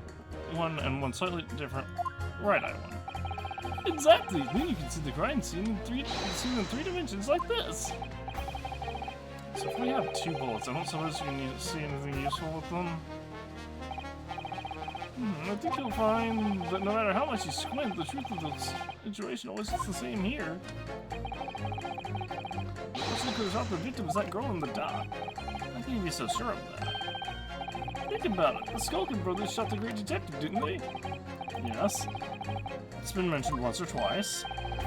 Well, then surely it's coming into focus now, isn't it? This is a waste of time. I'm not gonna change this man's mind anytime soon.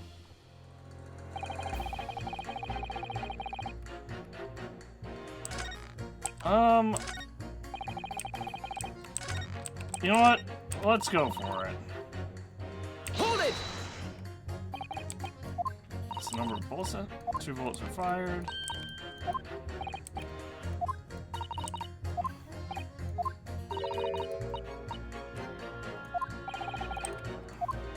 Check more down with these, I suppose. There's another bullet which we weren't aware of. I'd have to reconsider my position. I can prove it. Allow me to show you then the 3rd bullet.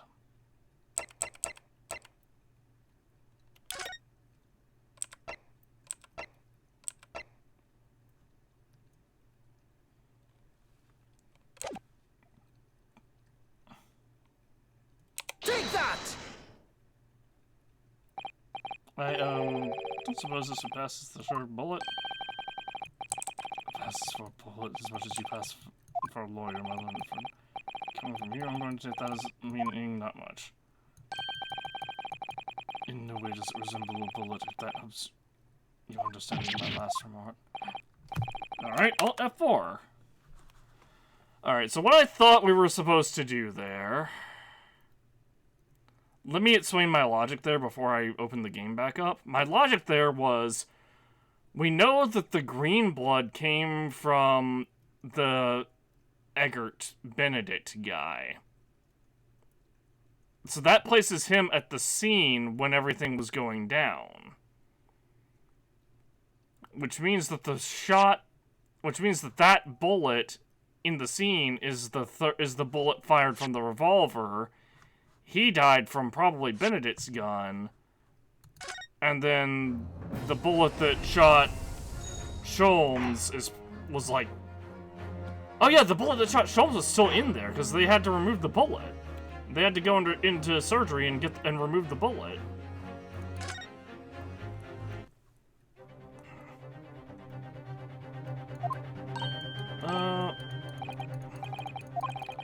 Skipping ahead. Oh, music bots. Oh, great. I gotta freaking re-examine the music bots.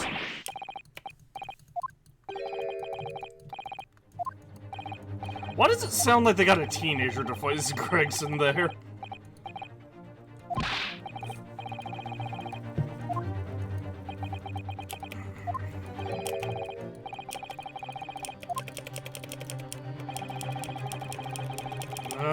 This is such a long... It takes so long to get back to the point that we were at. And I thought we were...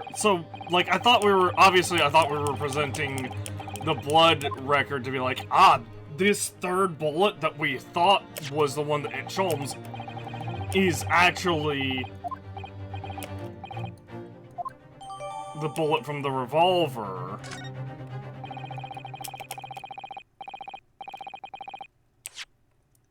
Alright, let's, get back to it, examine this.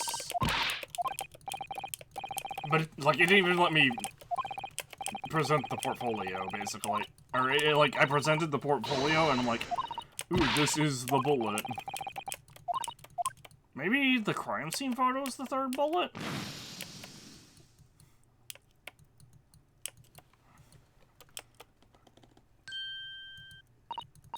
Green blood, yeah. Wait, that color, that's the same green as what we thought was Sholmes' blood, and now we know that it's...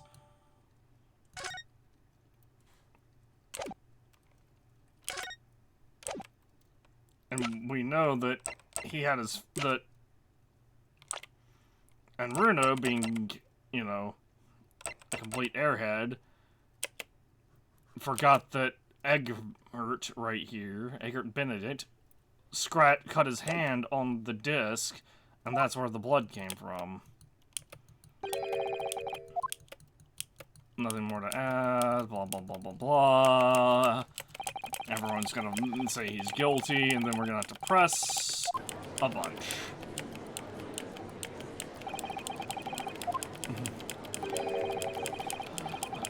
I really, really wish there was a faster text speed or something. I think I don't. Oh, I didn't realize I could save at any point. I'm gonna start doing that then before I present stuff. Blah blah blah. You know you're certain that they're guilty or whatever. I'm gonna start. Yeah, I'm gonna save and then just start loading from. Like once we get to this, once we get Guilty. to the Guilty. Guilty. summation examination, Guilty. I'll drop a save. And then we can load from there. I spent this whole time thinking that there were just checkpoints and autosave, and like the only manual saves was at the to be continued screen. Blah blah blah blah blah. That's Iris's line. Don't worry, we're not finished yet. Summation examination 2.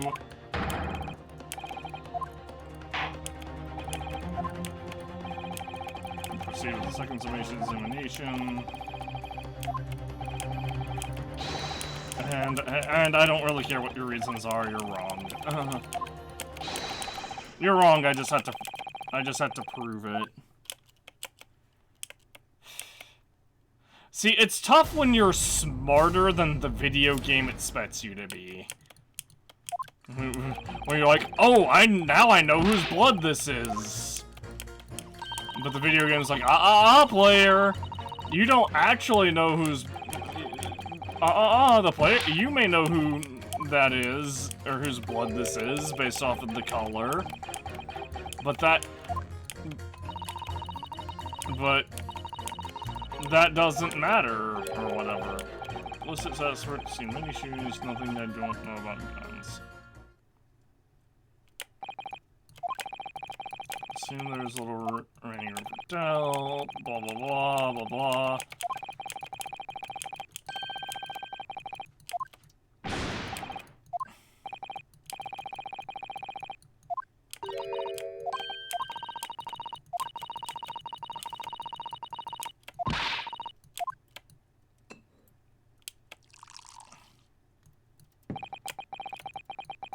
Don't allow me to save with this fruity vintage. Okay.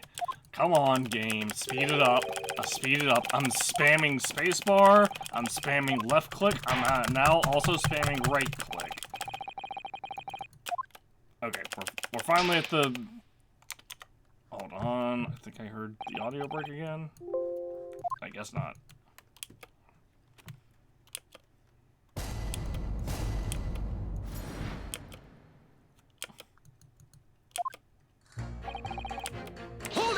Press this guy. I'm gonna skip the lady because I guess we can't prove it yet, because there is no third bullet apparently.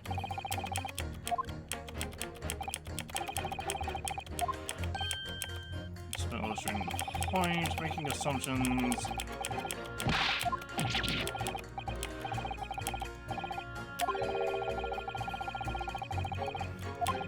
She clearly tried. She tried to steal the music disc the previous day.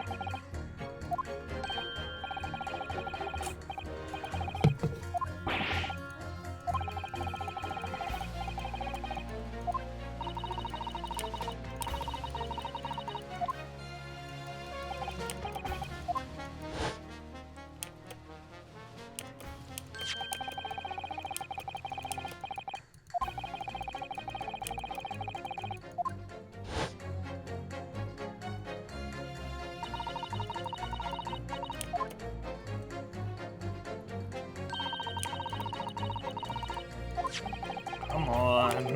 Speed it up, game. Okay. Oh.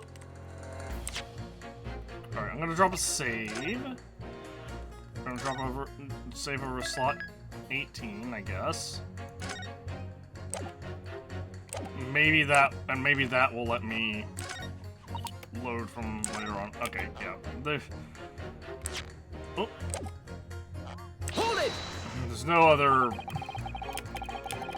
Press this guy. Use left eye and right eye. Then you can see the scene in 3 dimensions. So 2 bullets, I suppose.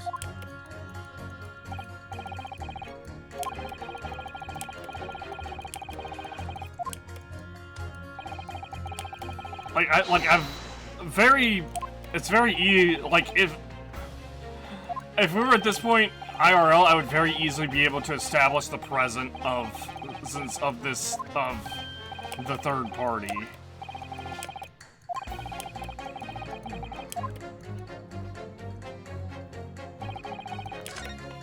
Oh. Hold it! Would you please stop muttering about things that have nothing to do with this trial, sir? The defendant's life is on the line here. Well, the thing is, I couldn't really say that it has nothing to do with this trial, to be honest. Huh? I mean, there's no question that the man was shot, but the bullet had simply vanished from his stomach. It's quite inexplicable, don't you think? What? I almost don't want to ask, but this searcher you've been muttering about all this time, you were operating on... What was the fellow's name now? Herlick? No. Herlock? No. Hairlock? No. Herlock Sholmes by any chance? Yes, good lord! It was that Hairlock fellow. What? You're the surgeon that operated on Mr. Sholmes? That's right. Using the very latest anesthesia techniques, I might add. It was a fairly major op, I can tell you. This is crazy. You see, the fellow was brought in not long after midnight, if I remember correctly. I guess I'd been shot by some criminal or other, so I opened him up like a shot. But the funny thing is, I went over his insides at the fine-tooth comb and couldn't find the bullet anywhere. So I'm afraid I had to throw up my hands and just stick the fellow back up. I hate to state the obvious, but... Yes? Surely that's because the bullet is still at the scene of the shooting. The counsel for the defense is correct. This is clearly shown in this photographic print. That's what it is. We had to establish that this wasn't... That is so dumb. We had to establish that this wasn't the bullet that hit Sholmes before we could be like, hey! Or to say, hey, maybe this was the bullet that... maybe this bullet didn't hit Sholmes. The both of the Culkin brothers fired at Mr. Sholmes, hit him in the stomach region. Then as his body and lodged in the shop wall where the calendar was hanging by the door. I think you'll find it's really quite simple if you just consider the problem three-dimensionally. Who do you think I am, son? Well, juror number 4 is about the best I can do. As soon as I saw the wound to the man's stomach, I flipped him over. Like a pancake? Are you saying you checked his back? Yeah, he was looking for an exit wound, Yunosuke. Of course I did, and there wasn't a trace of injury. No sign that the bullet had left the body at all. What? That's the point. The only logical conclusion was that the bullet was still somewhere in the man's innards. Which is exactly why I said about slicing him up. I'm still none the wiser even now. How many times do I have to say it? Can somebody please explain how it happened? Can somebody please solve the mystery? It's almost as much of a mystery as how this jury was put together. Okay.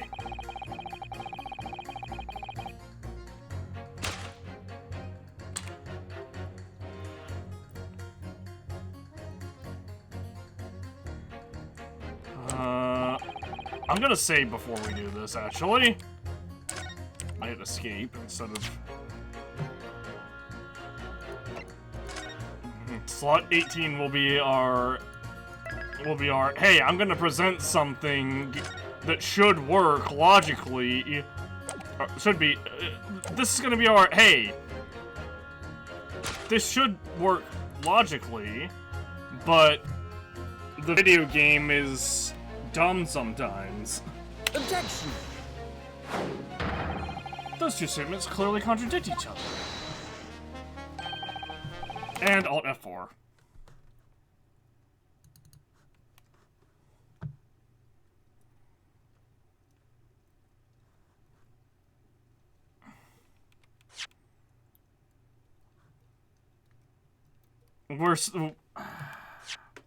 Alright, so we... Maybe if I ask the ballistics, maybe if I ask villain, Borshevik or whatever, I'm gonna hit load game, because I'm sure, because if I hit continue, it might just go right here instead of right here.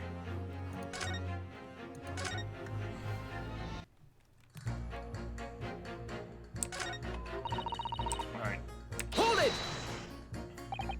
What do you mean you're in for a busy day? Forgot to say, stop. Do excuse me, stop. I'm a communications officer, stop. Communications officer? Does that have something to do with the sending telegram? With sending telegrams? Everything from personal messages written by members of the public to the latest news in the capital. And convert all the messages into Morse code and tap it out to the entire world electronically. To the entire world? Thousands of miles of cable under the sea. Stop. Worldwide communication network. Stop. Information transmitted to and from all corners of the globe. Stop. Ah, yes. She was getting really worked up about radio waves before the light before, wasn't she? I specialize in communicating information from government departments into newspaper offices. I see. I'm sure I shall have to wire the newspaper reports of today's guilty verdict till later. So no sleep for me tonight, I imagine. Let's just finish the trial first, shall we?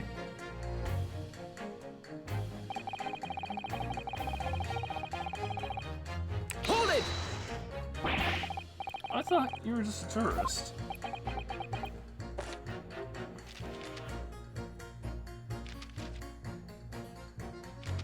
Good day. I am visiting London for sightseeing. I would like to take bus to Crystal Tower, please. There's no way he's just a visiting tourist. So you're a ballistics expert? Who knew? I have much experience with guns. Ah. How do you say, extreme, violent bath of, blood of, Extreme violent bloodbaths, perhaps? those. Extreme violent bloodbaths. English is very difficult to talk. Considering the sort of people you associate with, I'm surprised you still have a tongue. Anyway, if you have questions about bullets and guns, you ask me. Something I think I do know. No mystery I cannot solve.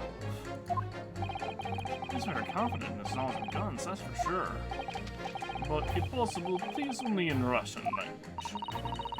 He's not very confident in his knowledge of English, though, is he? No, so we should bear it in mind. It's our man.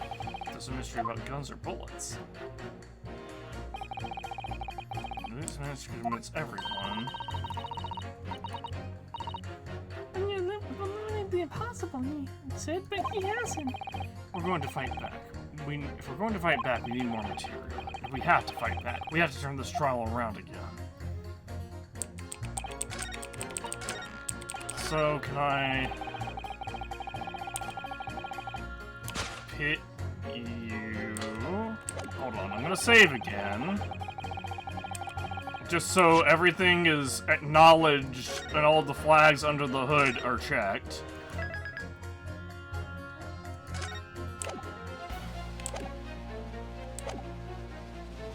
Pit you. And put juror number 4 and juror number 6. Objection! Those two statements clearly contradict the idea that all I do is pit jurors against each other. Uh-oh, a ballistics expert. Pitying. P-I-T-D. On the night in question, Mr. Sholmes was shot by one of the Skulkin brothers. But since there was no sign of an exit wound on his back, we must assume the bullet didn't pass through him. However, no bullet was found lodged in Mr. Sholmes' body either. Furthermore, a bullet was found and lodged in the wall of the shop where Mr. Sholmes was shot. Juror number 6. Hello, my name is Villain. Pleased to meet you. This apparent contradiction in the facts that is so clearly troubling juror number 4. Are you able to explain the mystery?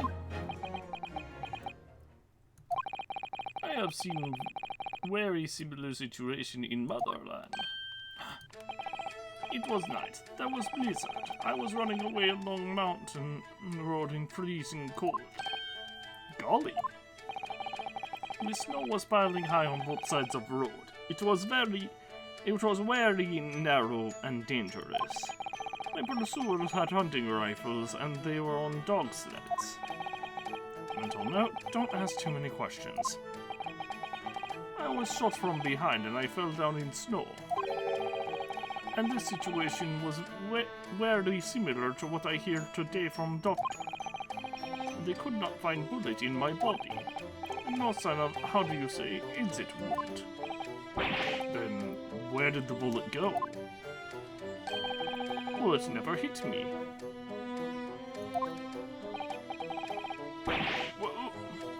Well, if it never hit you, why did you fall down? Also, how do you explain the entry wound? Bullet hit frozen wall of ice very close to my side. What? One small piece of this very sharp broke away from lump of ice. this and pierced my body.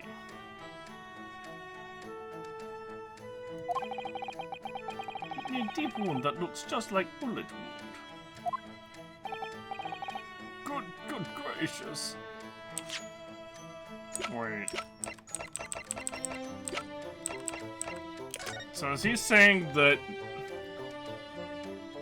the bullet hit that, and that's where the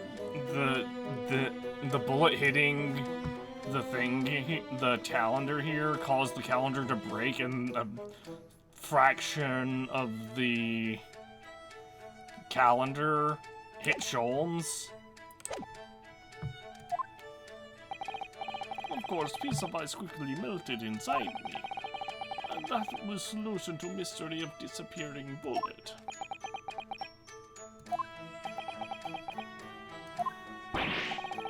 But that doesn't answer the question at all. Hmm? The shooting happened at a pawnbroker's shop. Not some snowy mountain in another country. Road in another country. Just an idea, but we might not be looking at exactly the same scenario here. I think it was really shot again. Oh, well, according to the report, in his stomach. Sort of around this area, I think. Well, that's precisely where he always wears a little pouch on his belt. A pouch? Actually, I might have noticed something like that. I don't recall. Yes, a pouch. It's where he keeps 3 glass vials of very dangerous chemicals that he uses in his investigations. What? Really? Doctor, where's the pouch Mr. Sholmes was wearing? Well, this fellow had nothing with that in his purse when he arrived at the hospital, as far as I remember. If I may. One of Zeke's? Well, I realize it's forbidden for the prosecution to interject during a summation examination. I should inform the defense that I have the pouch in question in the antechamber outside the courtroom. Sorry?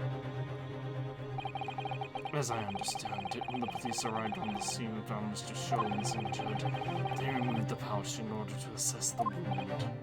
Oh, thank goodness! I thought it was getting forgetful for a moment. Since then, it has been in my safekeeping along with all of the evidence relating to the case. I can personally vouch for the fact that it has not been touched since the incident occurred. Very well, while extremely unconventional during a summation examination, I must demand that the prosecution presents the item in question with all speed. Bring forth Mr. Herlock Sholmes' pouch. I see. This is the pouch worn by Mr. Sholmes in the night in question, is it? Look at that! One of the files is broken and the letter around it is scorched black. It's almost as if the file exploded. Exploded? So, that night, the bullet from the Skulkin brothers struck Mr. Sholmes' pouch. It was the glass vial exploding that caused the fellow's injury. His bullet did not penetrate the victim, but was deflected into a wall of shop.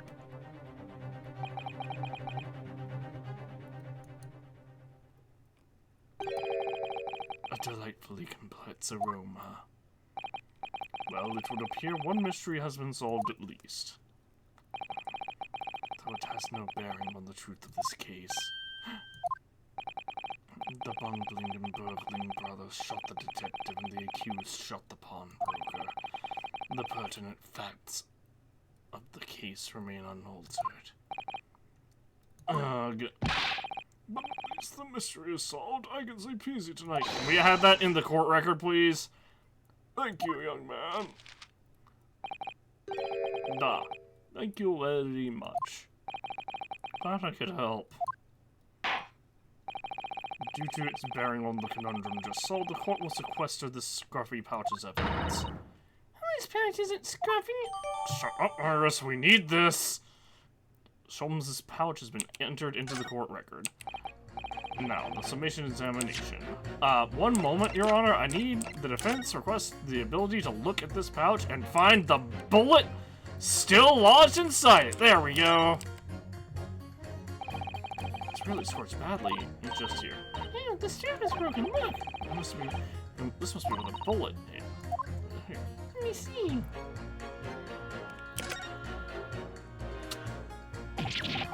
What the? Iris, look!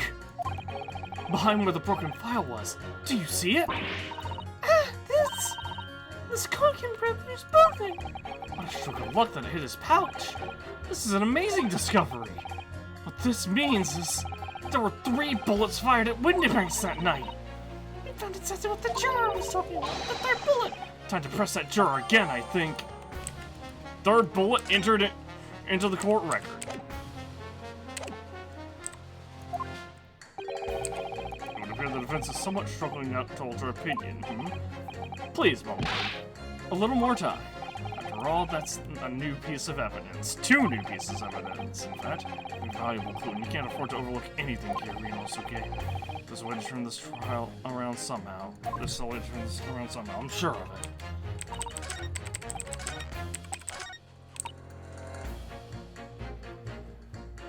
Hold it!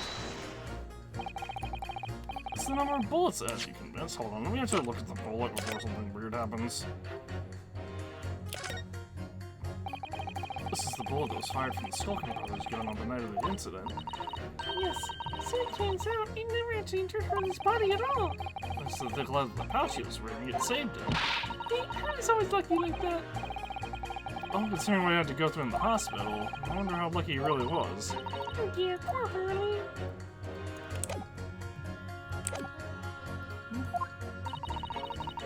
Only 2 bullets were fired, and the guns that fired them have been examined by police. When the parlor made us how many I invited for dinner, I was sort of to count the table settings. Well, that's logical, I suppose. Although, Yes?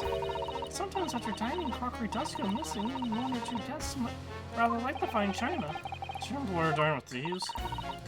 So I suppose, if there was another bullet somewhere, which we were unaware, I'd have to reconsider my position. A 3rd bullet somewhere on the scene. Could that be possible? I can prove it! Allow me to show you, then. The 3rd bullet. Take that! Here it is. We discovered it just now.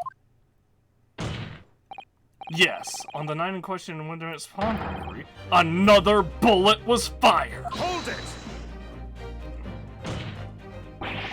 What is this new trickery, you Nipponese conjurer? Where did you find that bullet? It was lodged inside Mr. Sholmes' pouch. What?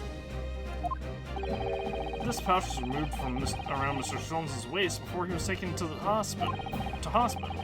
And since then it has been touched by no one. Do you mean to say the shot fired by the Skulkin brothers that night? Yes, as your lordship has surmised, it hit this pouch. But that makes no sense whatsoever. We already know the whereabouts of the bullet fired at Mr. Sholmes. It's clearly visible in this photographic print. Objection! Oh! 2 guns from the scene have already been submitted into the court record as evidence. Yes, that of Mr. Windybank and that belonging to the Skulkin brothers. An examination of both guns revealed that only a single bullet had been fired from each. Ah! But that must mean... That's right. We now know that on the night in question, 3 bullets were fired. However, only 2 bullets were fired from the guns recovered from the crime scene. And until that incontrovertible inconsistency is somehow explained, we cannot and must not pass judgment. Ah! Ah! Order! Order! Order! While this summation examination remains incomplete, the court has been presented with new facts. Facts that would appear to shake the very foundations upon which the case against the defendant has been built. As is my prerogative in this situation, I hereby temporarily suspend the an examination. By Jupiter! What? By Jupiter! Bailiff, bring the witnesses back to the stand at once.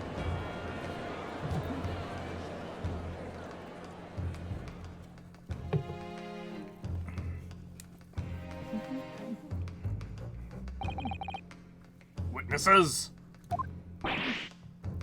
Gunner? Were you listening to the proceedings while the defense carried out the summation examination? We was, Governor, we was! Perhaps we can dispense with the tedious preamble. Simply answer this one question. A third bullet has been identified at the scene of the crime. What do you make of that? Make of it, Gov? I don't make nothing of nothing. I can't help it. Is it one of yours? Go blame me, Gov. Go blame me. Not a chance. In that case, did you have an accomplice?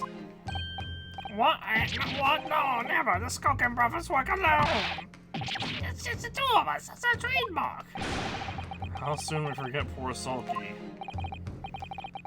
Only 2 of the bullets from the crime scene originated from the firearms we have here in evidence. The third bullet was fired from another gun. Where is it? Mummy, that's a head scratcher. Counsel for the defense? Yes? I should like to hear your thoughts regarding these new developments. The third bullet and the mysterious missing firearm from whence it came. Thinking back over all the testimony I've heard and all the evidence we've seen, I think I'm starting to form a picture of what really happened that night. My lord, I think it's clear what this third bullet tells us about the Skulkin brothers.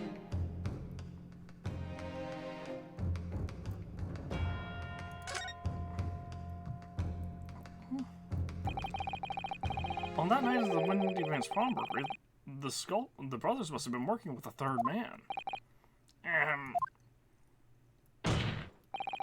The witnesses are clearly doing their best to cover up the existence of this accomplice. But the evidence all points to the fact that there was someone else present. Someone carrying a gun. Objection! An accomplice, you say? Pigs will...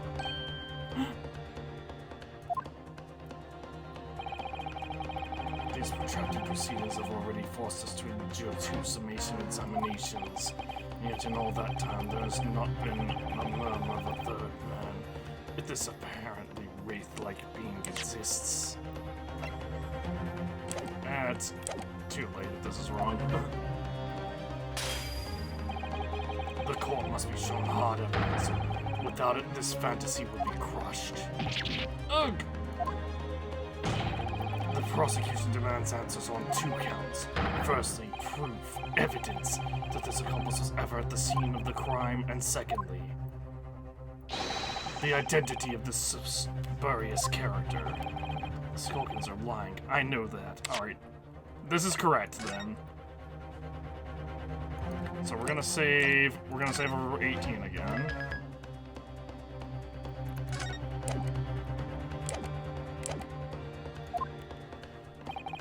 But how can I change the identity of the person they're hiding? Well, counsel? That's supposed to prove the existence of this accomplice and reveal the person's identity, even. In response to the prosecution's demands, my lord, the defense is ready to present answers. The defense is ready. I believe I can provide all the answers the prosecution demands. So, my name is Fred. And despite the swing eyes, you seem to think you have something to say. This promises to be interesting.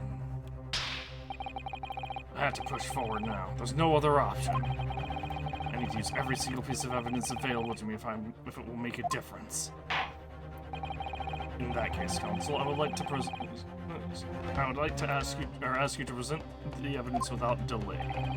On the night in question, the moments leading up to the death of the victim, what proof do you have that there was a third intruder present at the scene? The blood sample pattern. Take that! The evidence is right here, in this portfolio. By Jove, that portfolio again, is it? Do you expect the court to rifle through your papers itself? Be more specific. You claim one of the blood samples proves the presence of the third intruder. Well, which one is it? The one with the green blood. Take that! What am I looking at here? There appears to be some green paint or such like around the bullet hole in the middle of the calendar. That's a bloodstain, my lord. A bloodstain? Green blood? Curious, even for you.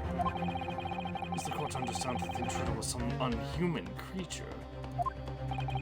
It's not something developed by Mr. Herlock Sholmes. By the great detective?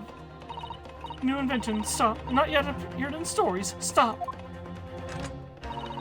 What's this, you see? It doesn't have a name yet, though.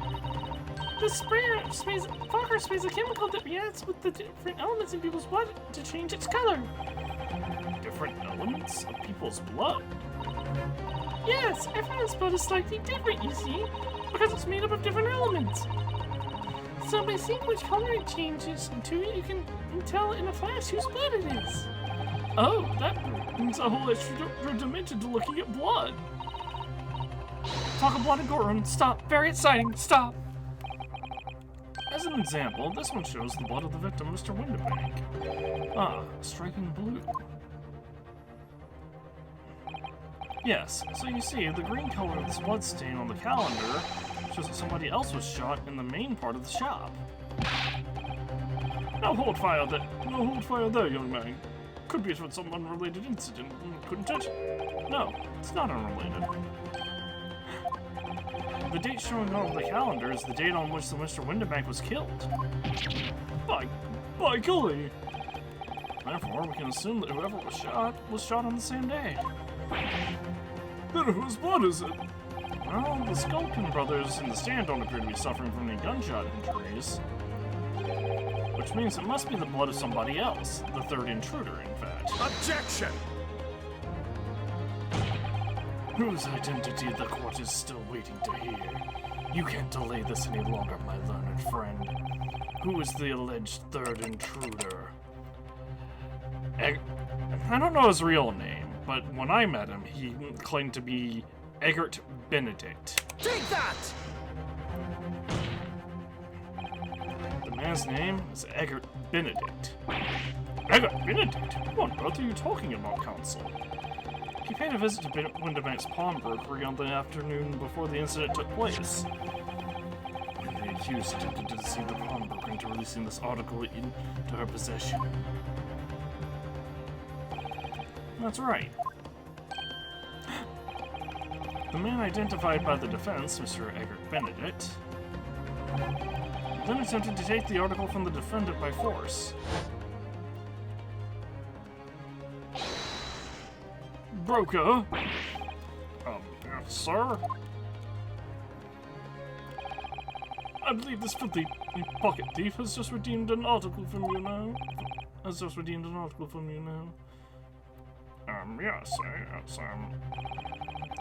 the article in question belongs to me. I demand for it to be returned at once. That's a lie. What are you trying to pull? Give me back my overcoat, you wastrel. Needless to say. Any music box discs too. He's sulky.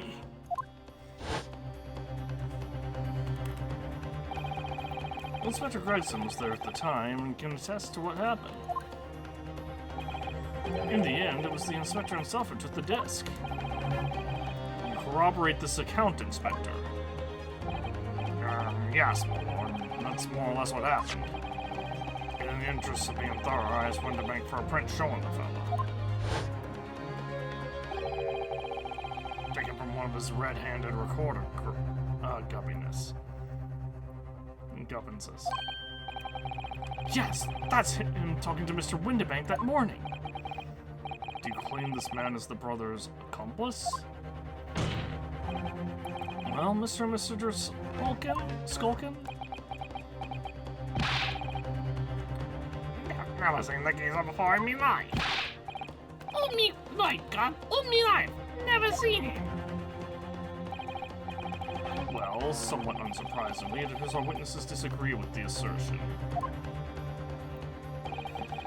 I'm sure your lordship recalls my learned Nipponese friend's actual assertion, which was that he could prove the identity of the alleged accomplice.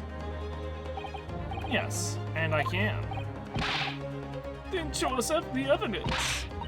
I agree, you must be proof that the clean-cut gentleman in the photograph is the filthy criminal you say he is. Alright, I'm gonna present the blood. I'm gonna save here because I'm gonna present the blood record first. But it might just be like, oh, you're wrong. You were supposed to present the music disc, actually.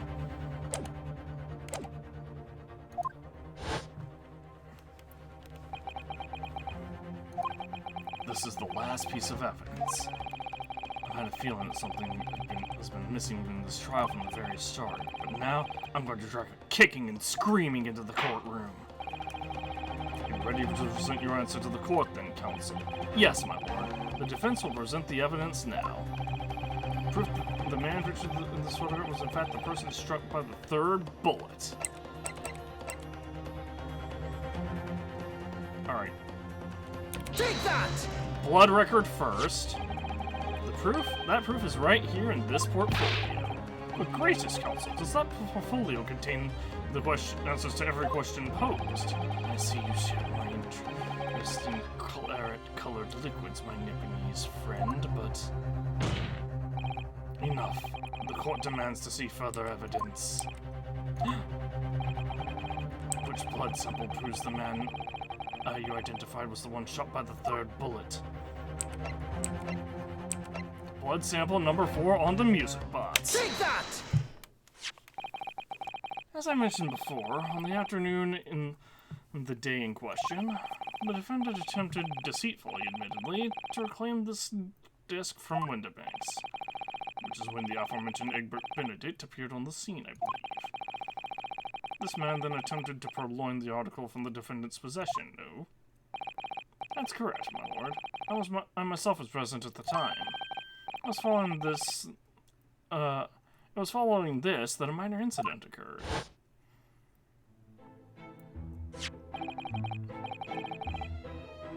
But of course, sir, here's the disc for you.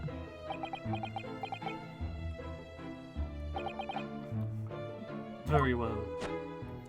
Very well. Then I shall bid you farewell. Then I shall bid you farewell. Say goodbye to style.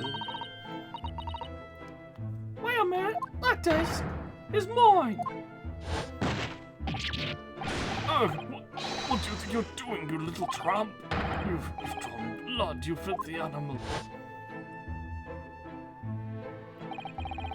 Being amused about this, it has countless small but sharp metal protrusions all over its surface. Those protrusions caused Mr. Benedict's finger to bleed. And the resulting smeared blood is still visible on the disc now. Goodness, a blood stain, is it? My assistant and I have just analyzed the blood stain here in this very courtroom. Using my trusty Fokker gun. Yes. And we added the results to this portfolio. I say. It's green. It's exactly the same color as the blood around the calendar. The evidence is conclusive.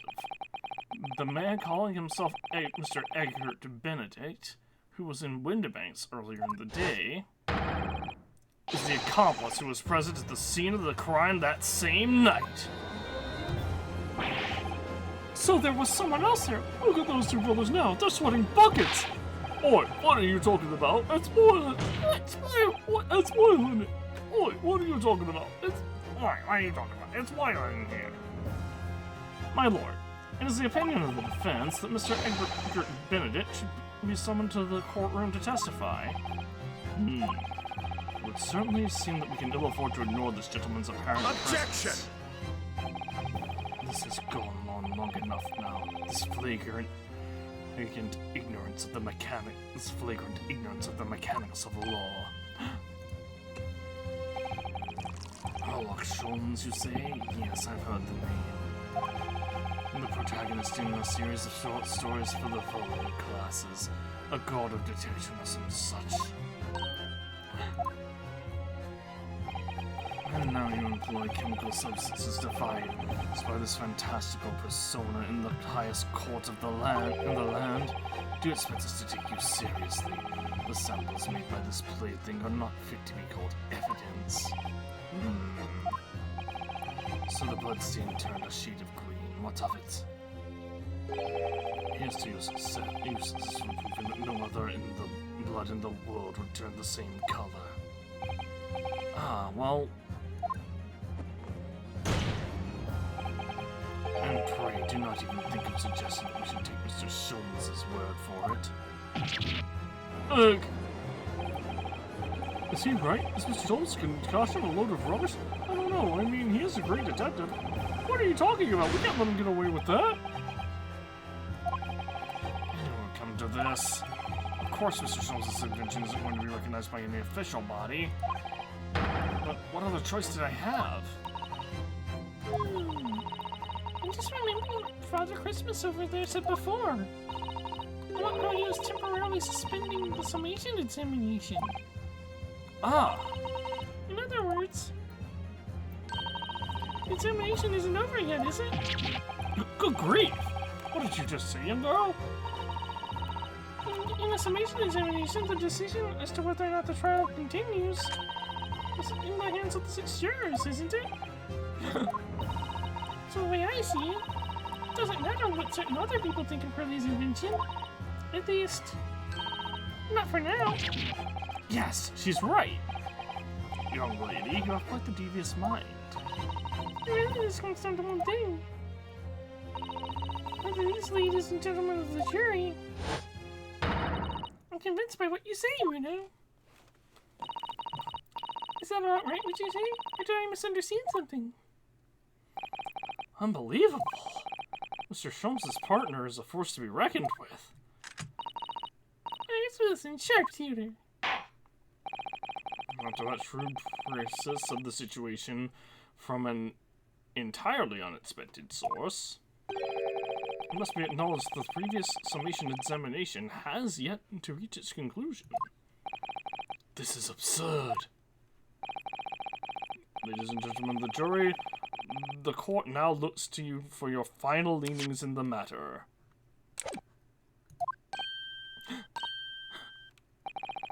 As proud citizens of Her Majesty's Britain, I'm certain you will come to fair and just conclusions. So then, state your final decisions in turn, please. Not guilty. Not guilty. Not guilty. Guilty. Guilty! Not guilty.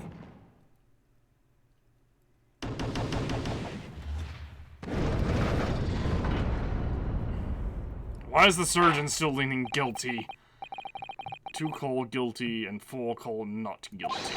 Such is the outcome of the summation examination. Objection! My lord, with all due respect, this is an outrage.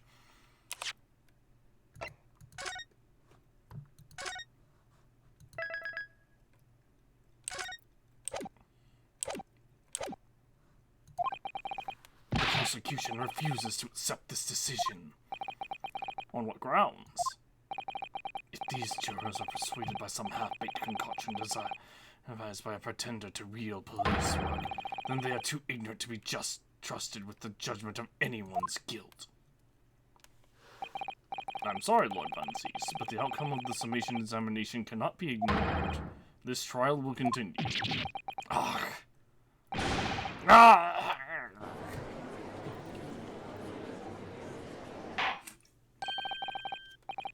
Nevertheless, we find ourselves in a rather awkward situation. The defense has very reasonably requested the subpoena of a new witness.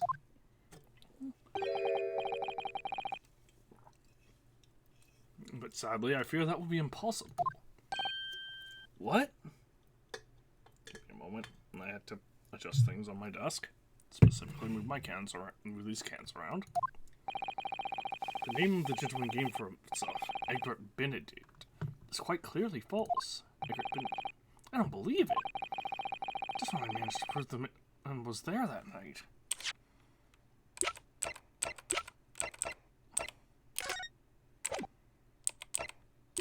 we didn't get the other picture added to the court record? Jeez.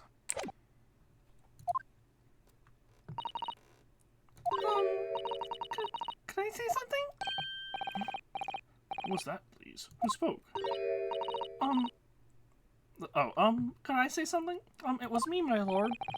Juror number 5? What have you to say, madam? If possible, Inspector.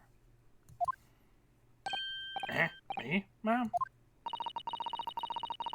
I wonder if you might show the photographic print to me again, the one in which the gentleman is shown. Oh, right, yes. This one you mean, of Mr. Benedict?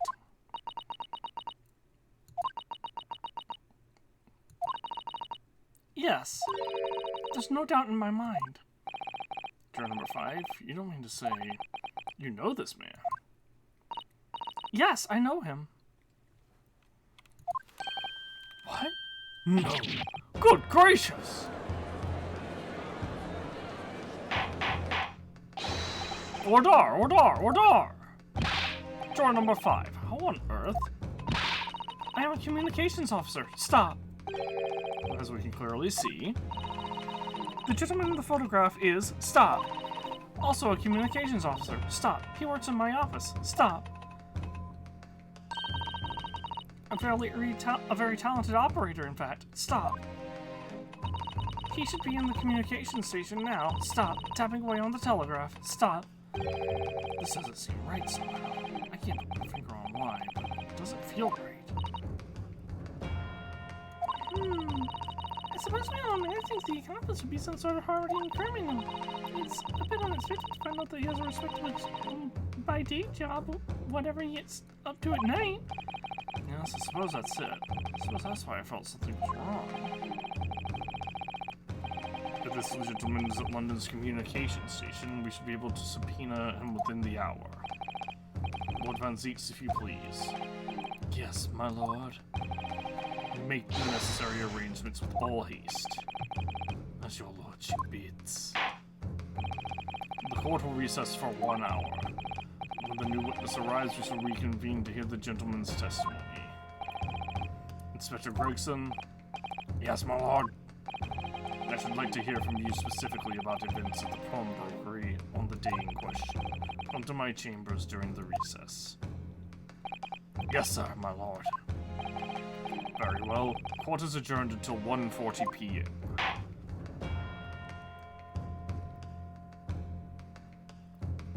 To be continued.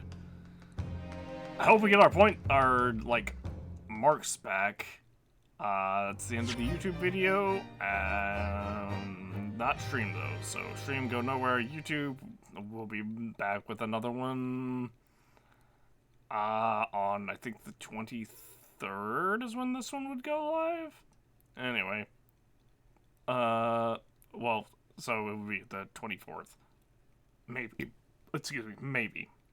Maybe, I don't remember if the 23rd is. Well, hold on. Yeah, it would be the 24th because the 20th is a Tuesday and the 21st is a Wednesday. Alright, so YouTube will see you on the 24th. But stream, go nowhere. Later.